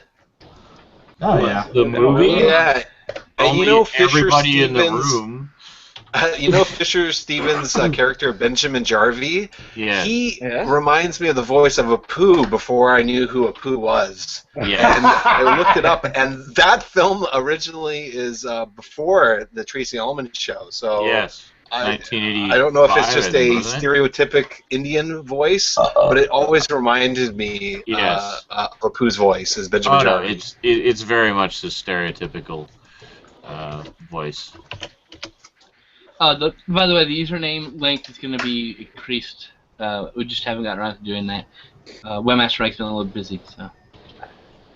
Speaking to Eric over here, who's like, "Oh, it doesn't fit." Like, it'll fit eventually. No, mine was kind of long. I was gonna call myself heavy breathing cram. We actually have no. We shouldn't even have a limit less than 27 characters. Honestly, there's no point. Crambit adult. God, sorry. Every time Brian Cranston. Cramston. And Haji Cranston left, so I'm guessing it's the same person. You know, Haji, you can just do this. Let me show you. You can just type / and the word Nick, and you can just everything after that will become your nickname. You don't have to keep fucking making new client openings. All right, I'll be back. Smoke them. Oh boy. Breaking Cram. Cramming bad. Rogers and Kramerstein. But when the chat, it's Rogers and Kremmy. Cram. And Kramer. Yeah. Jurassic Cram. Jurassic. Short You could make a remake of the stuff and call it the Cram. Oh god, that game where you just said you add penis somewhere in the title of a movie. Cram your old men. For me, it's you put the word cram in the title of a movie. Wow. Cramzilla. No Cram time for Kong. old cram. Once upon a time in the cram. The Cram father. Men in cram. City crammers. Damn. Rocky Horror Picture Cram. Silence of the Crams. Consenting Fast Cram. times Very at Cram High. The good, Cram the cram, and the Curious. the good, the cram, and the ugly. Or you go Cram 6. The good, the bad, and the cram. Crammy and Clyde. Cram Legacy. Bonnie and Cram actually probably makes more Bonnie sense. and Cram. The Cram Redemption. The Divine Secret of the Yaya Crammerhood.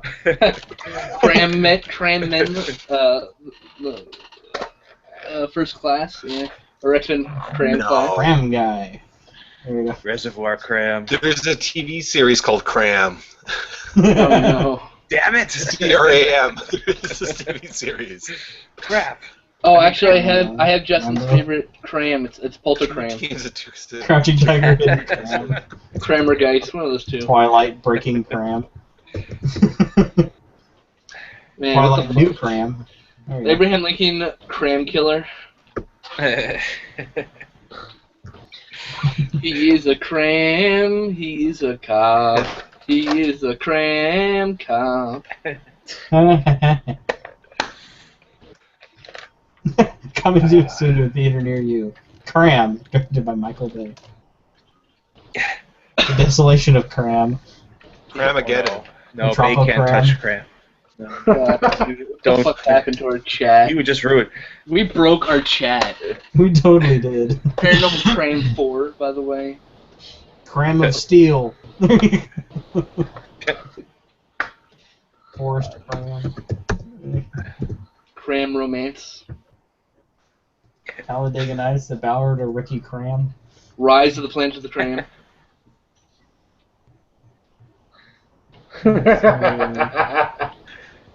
Resident Cram. Blades of Cram. The Cram that feeds you. Oh, God. Attack of the Killer Crams. Attack of the Killer Crams. Stop or my Cram will shoot. Cram Unchained. Let's not forget about that one. 2001. Idle A Cram. Cram Odyssey. There you go. Evil Cram. Evil Cram 2, Dead by Cram. Cool Cram Luke. That's where Pacific Cram. Hello. Pacific Cram. Lord of the Cram. The Fellowship of the Cram. Suppose if you're into porno, you could do Behind the Green Cram. Zero Cram 30. Soylent Cram. And of course the Sam Mendes classic Cram hit. Cram Debbie people. does Cram. American Cramity. Summer of Cram. Cramityville Horror. Cramityville Horror. Tasty. Santa Claus Conquers the Cram. God. We are sad fucking people. Crambo, first Cram.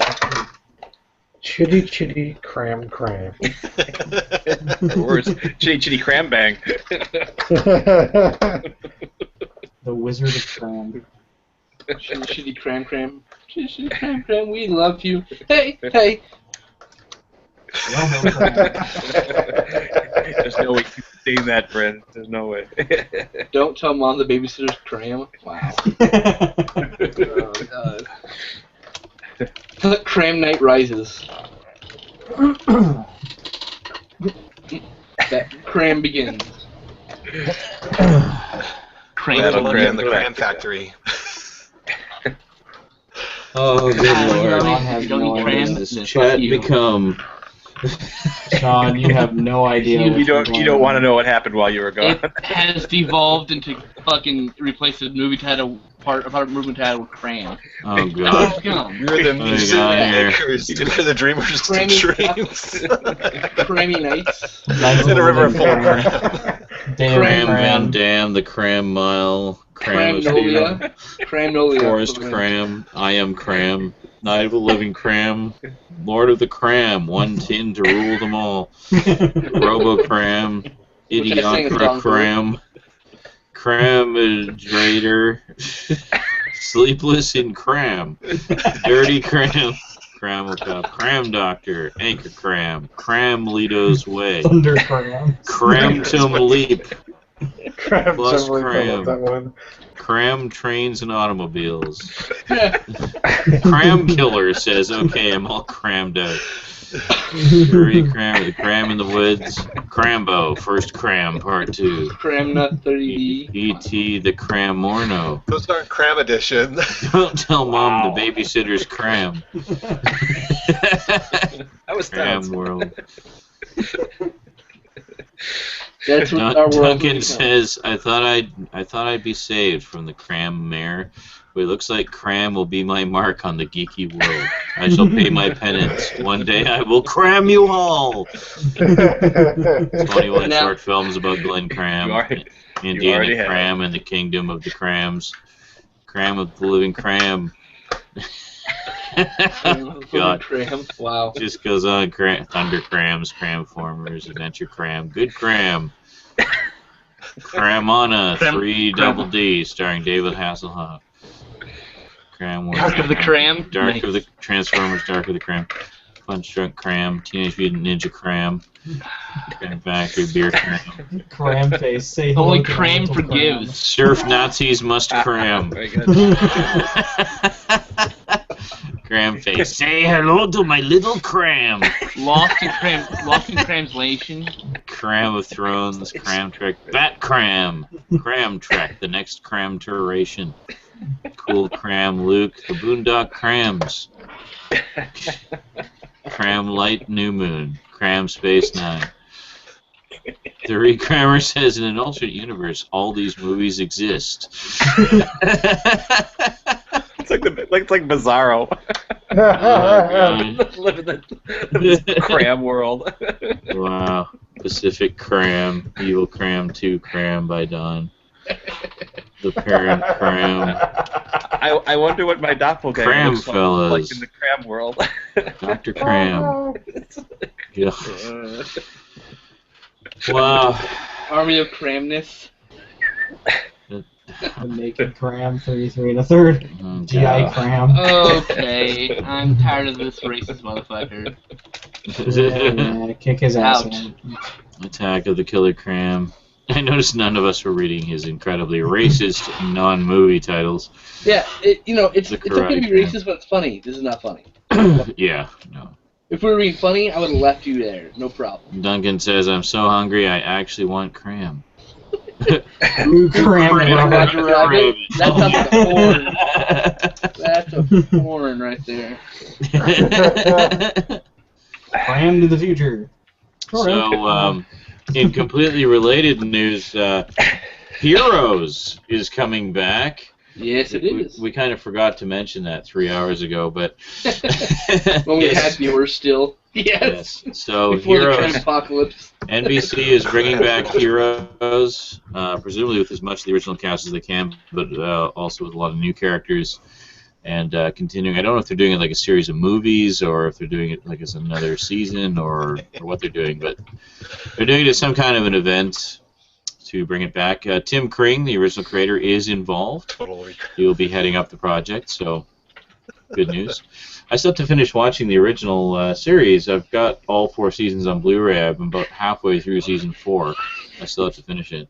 Cram is still happening right now. Yes, I know. I'm aware of the Cram-apocalypse. It's just happening. I'm just trying to get some geekiness thrown in. Someone staunched the flow of Cram. Yay, Heroes is coming back. Yay. Cram. Cramos. Oh, God. Crimeros. Wow. Wizard of Cram. This is gonna go down in history as Cramgate. Cramgate. Some cram it hot. Cramgate. Duncan says, I really like Heroes, but kind of got bored of it as it went on and on and on and on and on. Well, I mean, it is a continuing story, to be fair. But, Surrounded by Cram. I began watching American Horror Story this week. Oh, did you know? Season 1? It's not season 1. It's not bad so far. It looks like it has promise. I don't know if it will continue. But which season are you on? season 1. I literally just started. Oh, season 1. Okay, so apparently season 2 is where it really gets good. The haunted house of lots and lots of sex and ghost rape. Yeah, boy, I was surprised. The Entity just need to get a comeback. That's all I have to say. Yeah, it's pretty. Which one?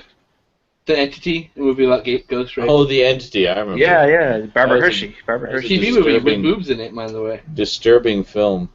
Yeah. With some pretty impressive effects for the time. Surprised Heroes got renewed for a new season. The ratings were kind of. Heroes' ratings were in the tank at the end. I'm surprised they even did another season. Or going to do it. It's crazy. Well, I don't know. I guess it may have been, video sales might have been impressive. I don't know. I haven't really been paying attention.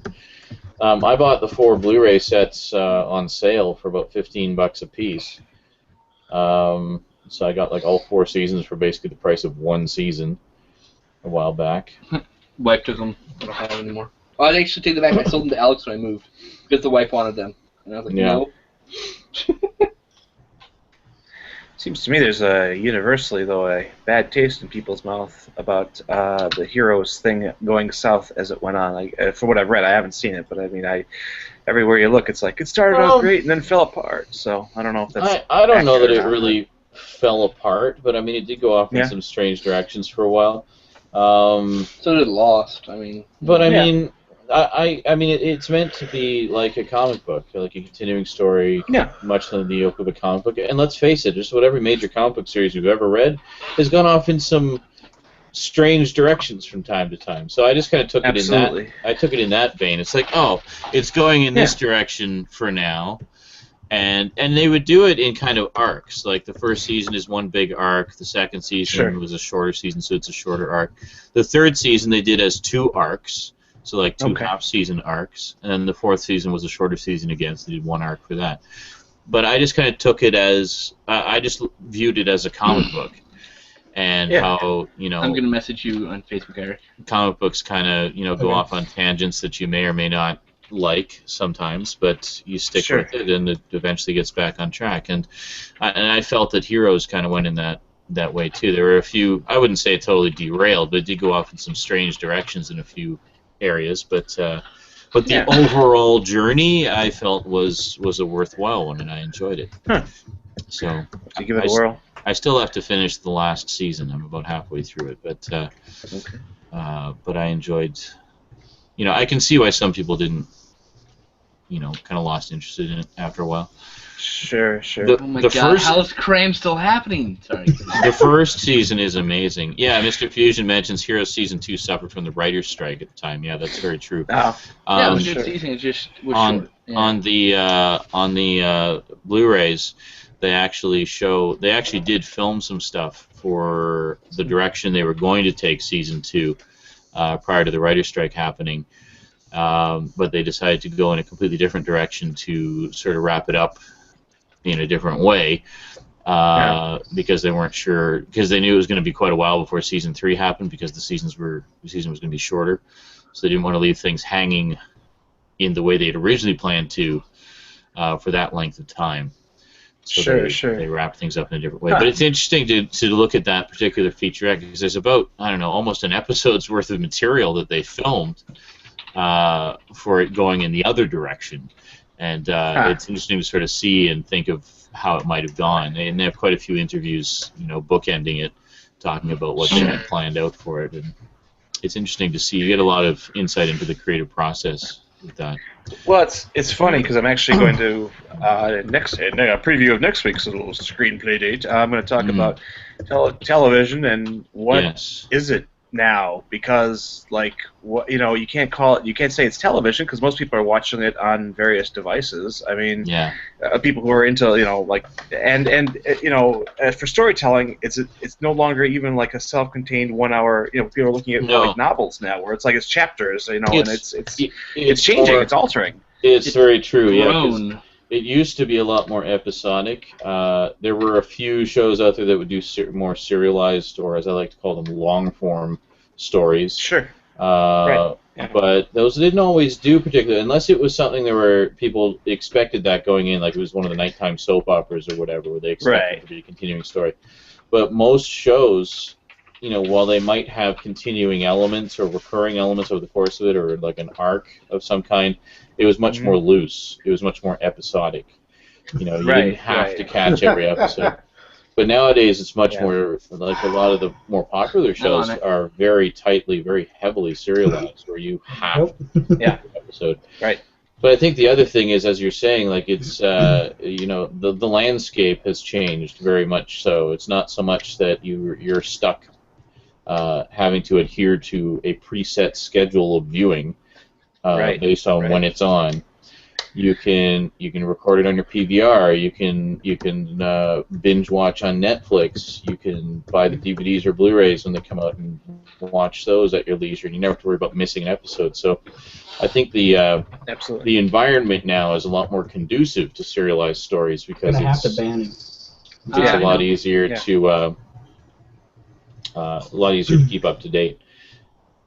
Because I mean, you go back and you look at shows like Twin Peaks, which was a wonderful continuing story, very cutting edge and innovative for its day. It failed at the time because I think it was almost ahead of its time. Oh, very much so. Very much so. Yeah. It was the kind of show, and also I mean just the look and feel of the show is very much like today's shows. Yeah, very cinematic. Much more movie-like. Yeah. Absolutely. It didn't feel like a TV show. Well, it goes back to Chris Carter's spin his Millennium, which I'm a huge fan of. It really was one of those shows that there were plenty of standalone episodes, but every single one had a running thread that brought you to a big payoff at the end of the season, and it only lasted, I think, 3 seasons, and the 3rd season really went off the rails in some ways. I think because they were desperate to save it, and they were just trying to change it up. In the chat, please stop the cram, or dump the cram. Please stop the cram. It's over with. It's dead. It's gone. Please stop it. Please stop it. Cram will never die. I don't think you can. The devil's out of the box, Brendan. There's no turning back. It's the Howling Man episode from Twilight Zone. Yeah, right. It's interesting how I was watching reruns of the Rockford Files for fun, which is an enjoyable, well-written show for the time, a little dated, obviously, but the Rockford Files is great, yeah, but every single episode it's a minute 1 to minute 60, self-contained. There's no besides the fact that Jim Rockford never changes and his situation never changes, so it's and that was the norm, and it's like it's interesting how are the networks going to, ABC, NBC, and CBS, how are they going to respond to all this, because they're bound in some ways just through advertisers to the old form of storytelling, So I mean, House of Cards comes along and they're just like, and Breaking Bad, and they're just like, what the fuck do we do? Because it's like we can't really follow suit just yet, because there's still like standards and practices and in some ways, and So yeah, it's an interesting. It's a great time, and actually it's a really exciting time. It's fun to watch. It's just fun to sit back and watch this unfold, you know. See what develops. Okay, well, I like it 'cause I had to set the chat to moderator, which means no one can chat unless I give them a voice. So I'm. Yeah, that's fine. So anyway, yeah, I mean, I've always really liked serialized stories. I mean, I kind of grew up watching them, so I always felt, excited when there was a serialized story because I always like something that has a lot of continuity, and I enjoy the long form stories like that where, you're given a much more epic story, which takes its time to develop its characters and its intricate plots and whatnot. So, I mean, I grew up watching stuff. Even as a kid, I watched stuff like Star Blazers, which is very much an ongoing, space opera saga. Absolutely. And then, of course, Robotech, which was, again, a grand, sweeping, epic saga.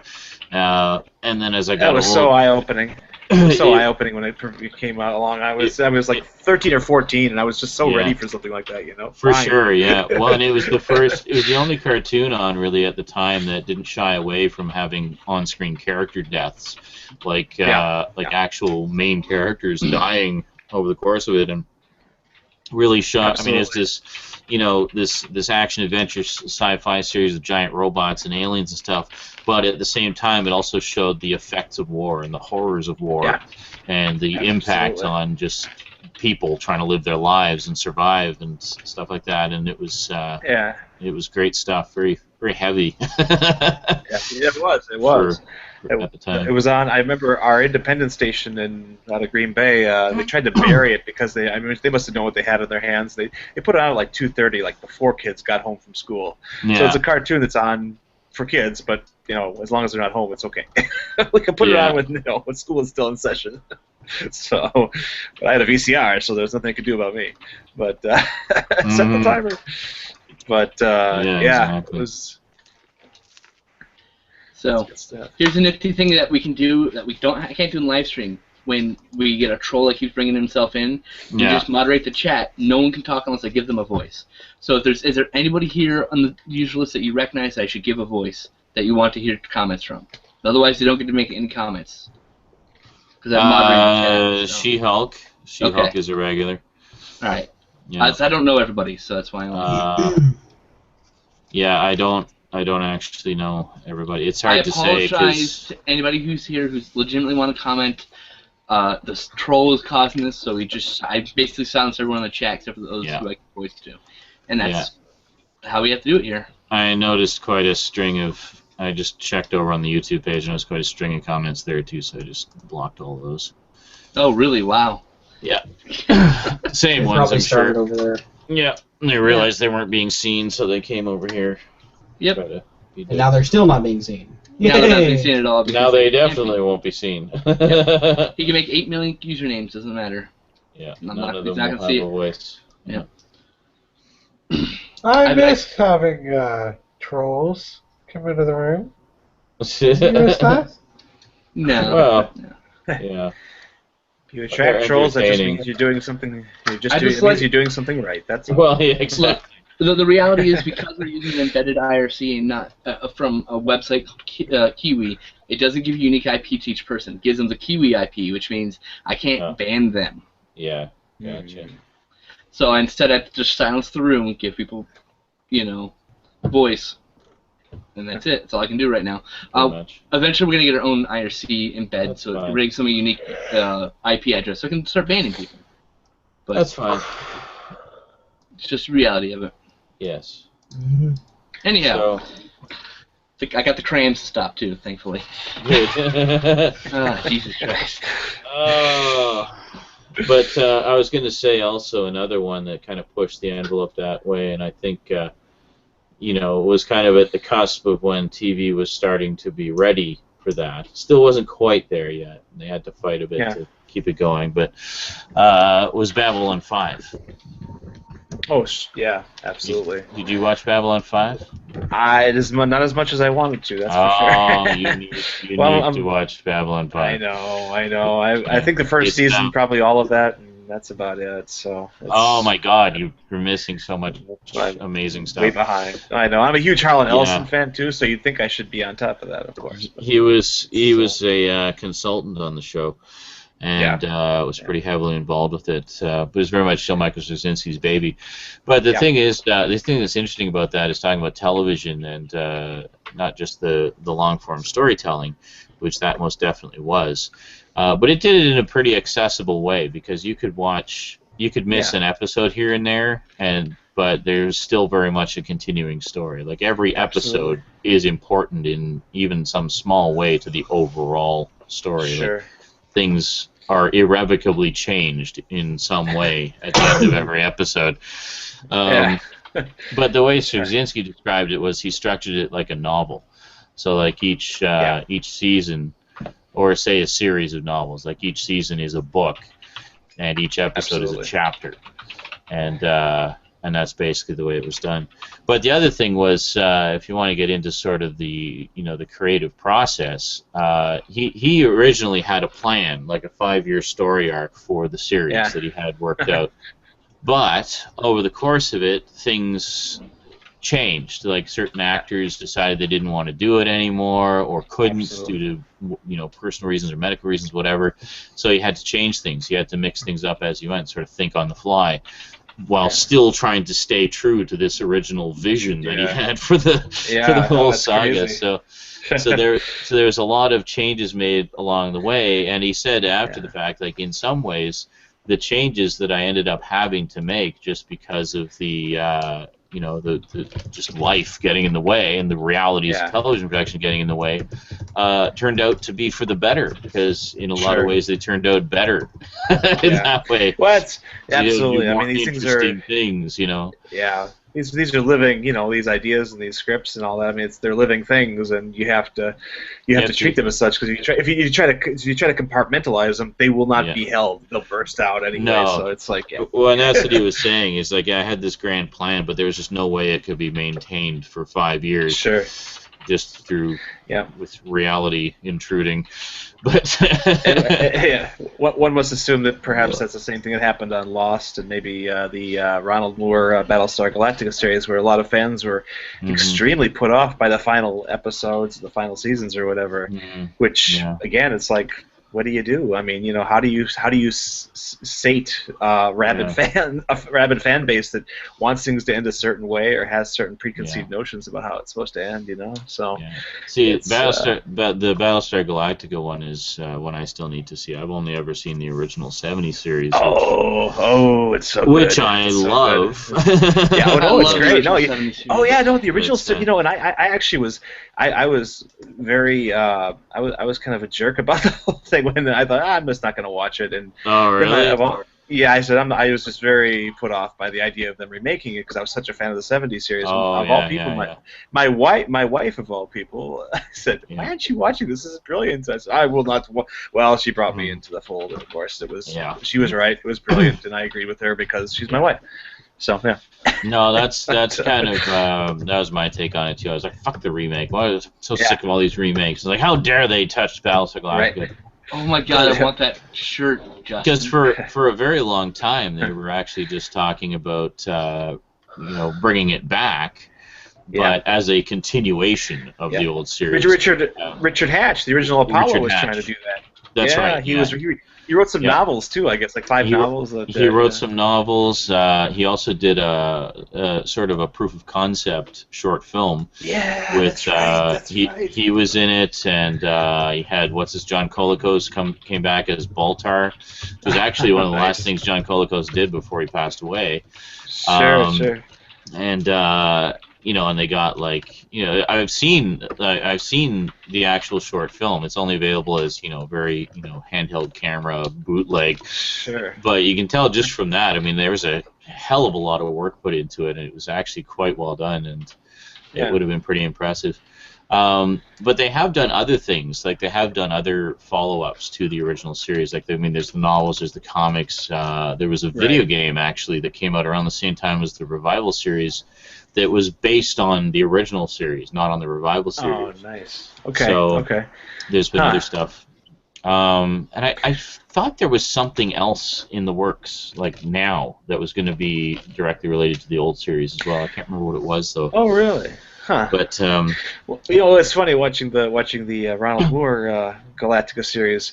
It's like what he did was so brilliant because he took he just took the seeds of the ideas of the original series and sort then of the core concepts. but then he takes it to places where you're like, oh my god, I never thought of that. You know, it's like what a great idea. Yeah, I mean, you just sit there going, wow, this is a great idea. I wish it's very cool. I think the other thing that put me off was if you look at the cover art for the DVDs. I know, don't judge a book by its cover. But the cover art and all the promotional poster art for the show, all it ever was just the characters standing there looking morose against a nondescript background. And I'm like, how does this say grand sweeping science fiction epic? It's just a bunch of people in dull gray blue suits standing around doing nothing. They're doing nothing, and this is supposed to make me go, oh wow, I need to see this. to be fair, they had a lot to be morose about. Well, I'm sure, but at least show some fucking spaceships or something. I mean, at least show, I don't know, the Galactica maybe in a picture. Oh, that. Just saying, only the title ship of the show. But, they had done a stylistic choice too that at first I was uncomfortable with, but then really came to love, which has been written about a lot, is the battle sequences being done handheld basically, and it was without cinema verite. Yeah, it was done without any kind of pervasive music or any kind of soundtrack. It was just like you really felt the quiet dead of space with the dogfight, and I'd never really seen that before. I mean, I felt really new and interesting. They wanted to give a feel that it was cameras along the ship watching a news broadcast. That's interesting. It really added tension. It added a real palpable layer of tension to the battle sequences, which was really cool. So how much does that Blu-ray set go for these days? I know there's a couple releases of it. You've convinced him. Well, I have been putting it off a long time, and I've been wanting to check it out. So maybe it's time. You do Galactica, I'll do Babylon. There you go. I saw the first season of Battlestar Galactica. I was not impressed. I just never watched the first season. They've got the movies. Yeah, the first season, there's highs and lows, but boy, once it hits the ground running in season 2, and it's like, oh my god, it ratchets up. That's what I hear. So I'm sure we'll all watch it together. Wow, it's going for like $140 right now. The complete series Blu-ray set. Whew. If you get the Region B version, it goes for $63. Holy crap! I hate that there's even region coding. God. I don't know if it's region locked though. It might actually be region free. All regions, it's region free. You can get the UK version, that version then. For $63. Yeah, it's worth it. So that's what I did with Deadwood. It was the DVD set. Yeah. It was region free. See, awesome. Now you can get the other version that has the collectible Cylon in it for $282.76. Well, it does have a collectible Cylon. The word collectible is attached to that. Or you can probably get a Cylon figure for a fraction of that price and basically have the same thing. I have I have the gold Cylon figure from the original run. I don't know if it's worth anything. I never really priced it, but I'm sure everyone has them. Well, maybe imminently. I'll pick that up. A Region B title you guys might be interested is part of the Hanky collection. The Burbs is being released in the UK. The triple hankies, you mean? The triple hanky. Yeah, the triple hanky. I'm sorry. I love the triple hanky set. Yeah, Matt was supposed to send me one. Never did. I think I have that part of a double hanky. It was before the triple hanky. Had Money Pit and the Blu-ray set of the triple hanky. I have that one. There needs to be a Blu-ray triple hanky. Yeah, the double hanky. Got Joe versus the Volcano in that chunk there. One of my favorite ones of all time. Not part of the triple hanky, no. Damn it! I saw Joe versus Volcano in a driving it actually. Oh no, it's just that movie's amazing. It's I've been in near fisticuff fights over Joe versus a volcano when defending Sean, that movie. in the chat, Draven posted a link to the new Godzilla trailer. There's a new one? Apparently.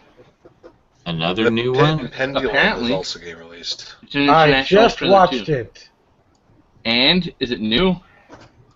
Somewhat. Okay. I think there are like a few Somewhat. different scenes. It's pretty much the same fucking trailer. It's just that there's like 1 or 2 additional scenes that they show in there. Awesome. Shall we watch it right now? Let's watch it right now. Okay. And you all can watch us watch it and not know what we're watching. Ha ha ha. It's only a minute and a half. It's so minuscule of a change. It's like, That's fine. We all ready? We all queued up? We ready to go? I know I am. Does everyone have the link? No, I don't have the link. God damn it. Oh, I got it here. God damn it. People. Looking at it. Gregor. I'll put it into Google. Here we go. No, that's not the right link. Hold on a second. I got it. Thank you. I got it. I thought you linked to porn. I was like, ooh, porn? Oh, well, okay. Oh, yeah, there we go. Very good. There. Thank you. Alright, we queued up. Have an ethnicity of Godzilla. Ready to rock? Here we go. Mm-hmm. You're asking about the ethnicity of Godzilla? Pretty sure he's Japanese.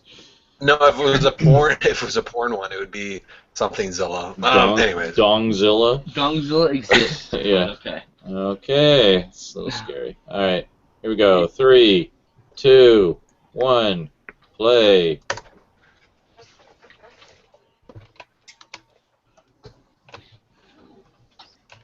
David Strathairn. Awesome. Yeah.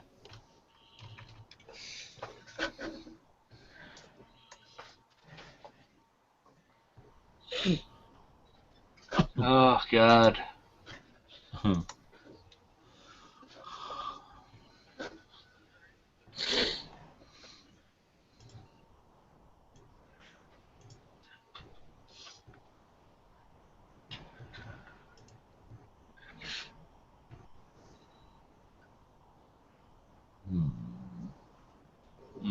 Same.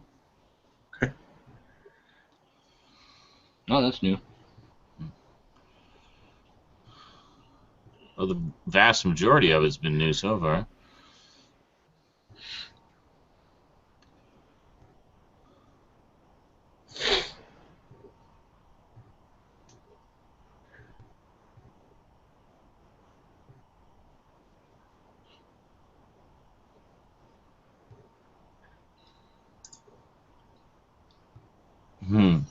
Oh.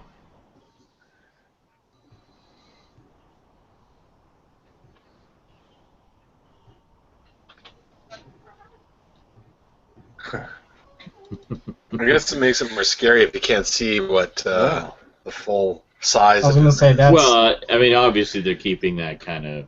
You know, the second international trailer is the only thing that's different than the first one is that it's just a bit shorter. It's literally, I've seen the other one, and it's like, the other one's like 2 minutes long. Oh. Like 2 minutes and 10 seconds, and it's literally, they just fall for a little bit longer. Okay, I guess I haven't seen the other one then, because the only other one I've seen was the one that had, it was sort of the longer teaser trailer. Oh, yeah, the official trailer, yeah, is pretty much that, except they fall for a little bit longer, and you see more of the shots between the clouds and the lightning. Okay. Yeah, and this one actually had a few snippets that weren't in the other one. Oh, okay. Yeah. All right, I didn't see anything different. That's what I was saying. What are you talking about? This is all different. I've never seen any of this before. I've watched the other trailers so many times, and there was some stuff that was different. And it was like the green the green tinted like underground area. There's like a few other little snippets. Just it maybe 10 seconds of new footage in that whole thing. Awesome. Well, it was all new to me. Well, actually, for me, there was only about 10 seconds of old footage. Because I haven't seen the other trailer, so there you go. Oh, I can't wait for that. Awesome. Just can't wait. A related link for me was Black Sheep, Jack Mehoff.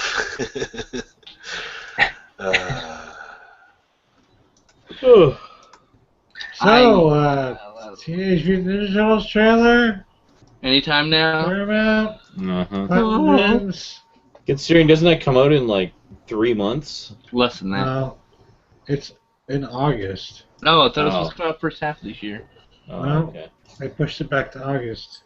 Oh, well, probably because it sucks and needs reshoots. No, they pushed it back to a week Special after fucking Guardians of the Galaxy, so I think it can compete against that, which is oh, good lord. Just like how they stupid. Just like how they thought RoboCop could compete with the Lego Movie. Yep. Yeah, well, that was Paramount also, wasn't it? Yeah. It was like a week after the Lego Movie, and this is going to be the worst year for Paramount. They're shell-shocked. I read an article about Paramount. I guess heads are about to roll over there because they're just like, yeah. I mean, it should be the week before Guardians, or 2 weeks before Guardians. You know. Yeah. Clearly, they were not educated on what the power of the Lego. Dude, I saw the trailer when that's going to be a fucking box office amazing. It's gonna do fucking money. Bank. It was really weird. I never saw a trailer for it until like a couple weeks prior to its release. The Lego movie. It was a quiet build-up, wasn't it? I mean, you didn't see like the last 2 weeks. It was just like, here's all the fucking trailers, every other commercial. Like, right. Before, I mean, like we were kind of blindsided by that. That was just like fucking last few weeks, right before the movie. They're just like, movie's coming out, bam, bam, in your face, the movie's coming out now, you heard about it, here it's going, here. Which between your YouTube videos, it's advertising. Which may be a smarter way to go. Maybe that'll change the model too, because I mean, it clearly didn't hurt the film financially. So, so maybe that's the best way to go about it. Is not reserve your trailers. You know what else didn't hurt it? Coming out in fucking February, where no other kids movies anywhere to be seen. I mean, the only family film. Yeah. It's not the only one. They've also still got Frozen out there. And that's the thing. Is Frozen's been out since fucking November. And since November, it's been running ads for the Lego Movie. And it's one of the most highest-selling animated films of all time. It's the third highest, isn't it? So it's like you got all those audiences going to see Frozen not once or twice, but like 3 different times. And they're seeing the Lego Movie ad every single time. They know it's coming. The kids want it. They want to go see it. Yeah. Of course. It's like, oh, by the way, it's coming out this week. Oh, well, guess we're going to see Lego Movie. This film is still playing, even though it was in November, Frozen, around where I am. It's doing good, that's why. Yeah. Amazing legs, that's for sure. It's amazing. The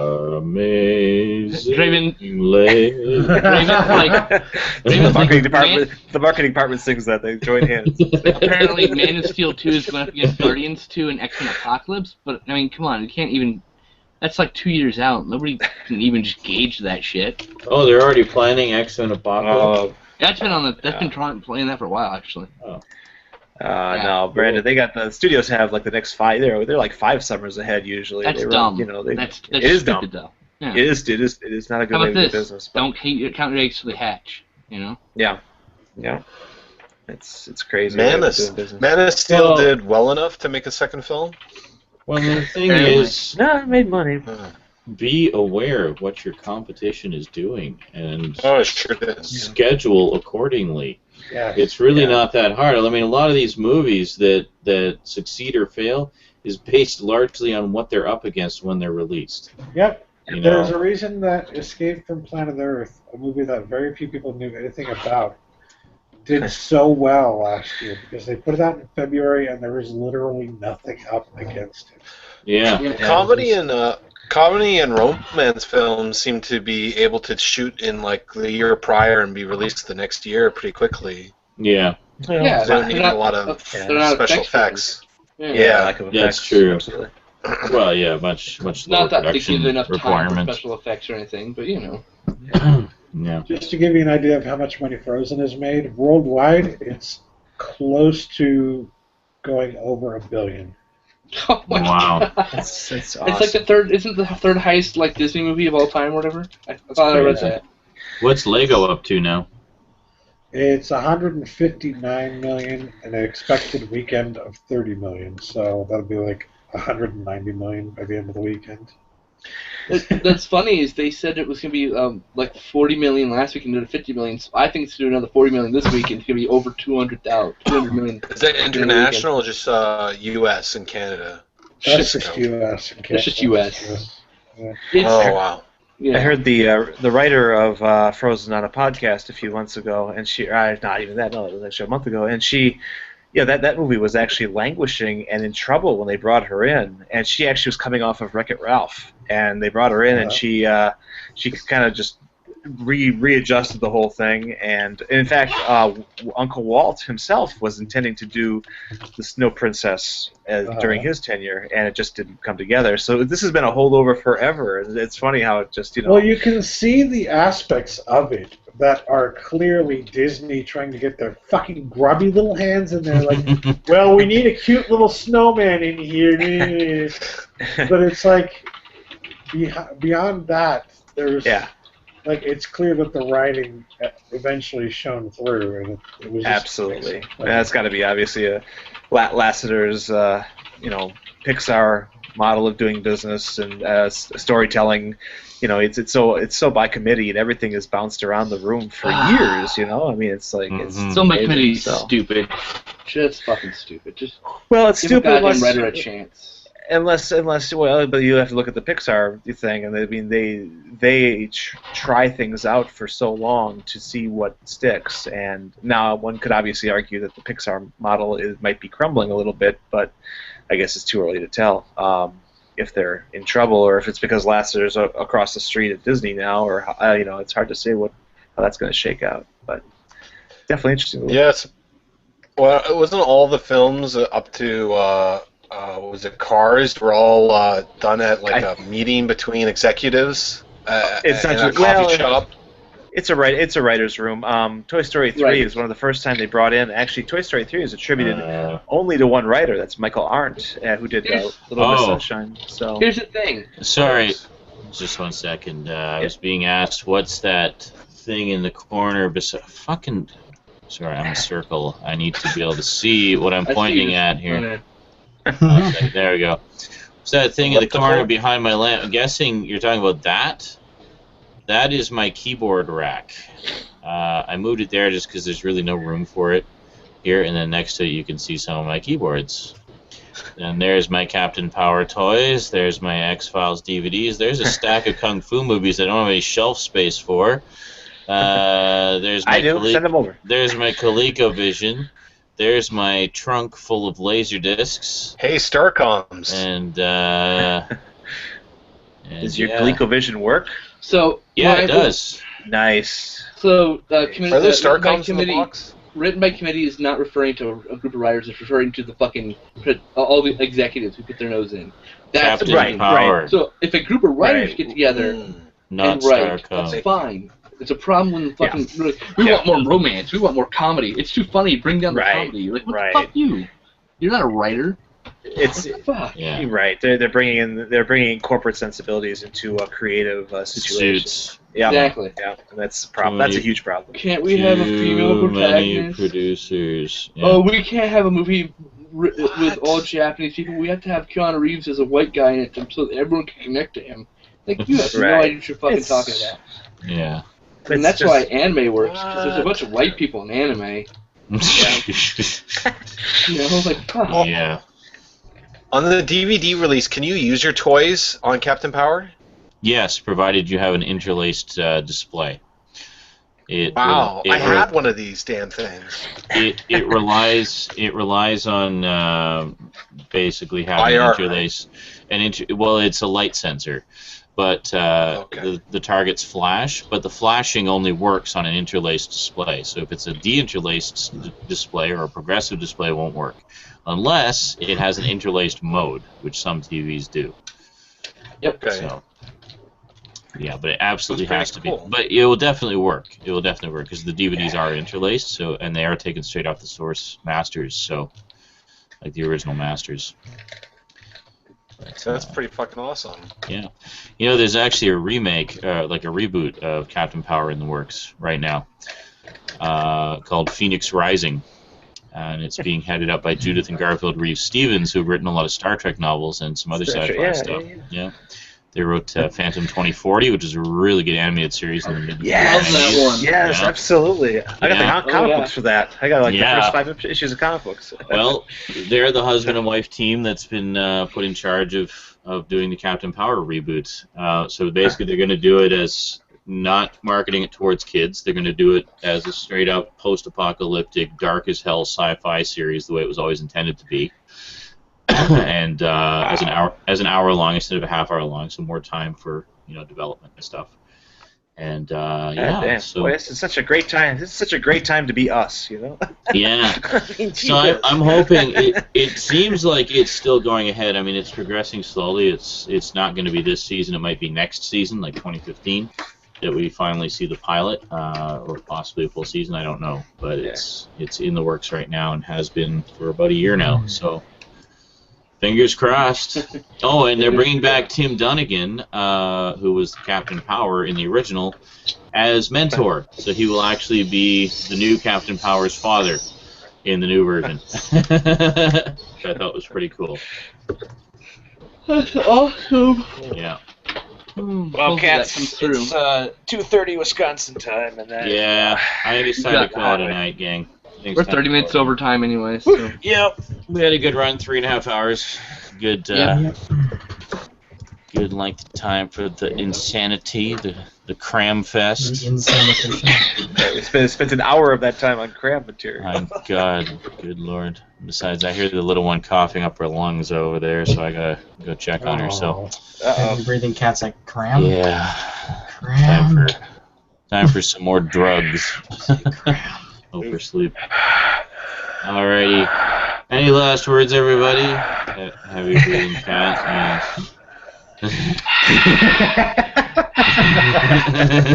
Oh God. The most obvious last word would be, but I'm not going to do that. So I'm just saying good night.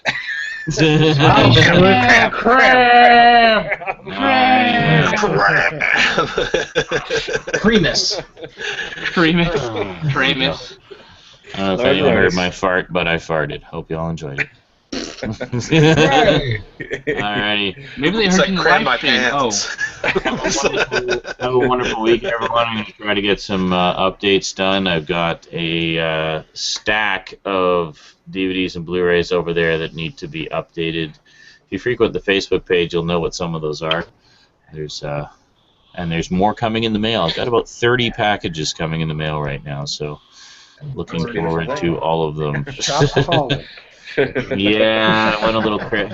I got my commission for the month on my last check, so I went a little bit crazy. And, nice. Yeah. Been a while since I could do that, so I definitely enjoy it. And God damn it, it's my birthday, so I'm treating myself to birthday presents to myself. Yeah. But the best as always. That's right. As always, I live vicariously through your videos because I can't buy a damn thing. Cram is the gift that keeps on cramming. The whole year. The whole year. Alrighty, that is it from us to you for now. So have a great week. Be sure to join us starting Monday, I think, for the rest of Go Lion. Actually, we're gonna try to finish it up this week. Well, what's keeping us doing tomorrow? Things and reasons. I'm just asking. I don't know. Maybe we will do some tomorrow. We'll see. Yeah. We'll see how it goes. We'll see what's going on. Alrighty. Yeah. So thanks for joining us for Saturday Night InSaNiTy. It will in its new home. So it'll be right here on Geeky TV and of course on YouTube. If you weren't able to join us this week, hope you can join us next week. Sorry, what? If you like what you see, please donate so we could actually make this site better because we know it's a bit rough. There you go. Alrighty. Thank you for joining us. Until next time, thanks for chatting, and sayonara.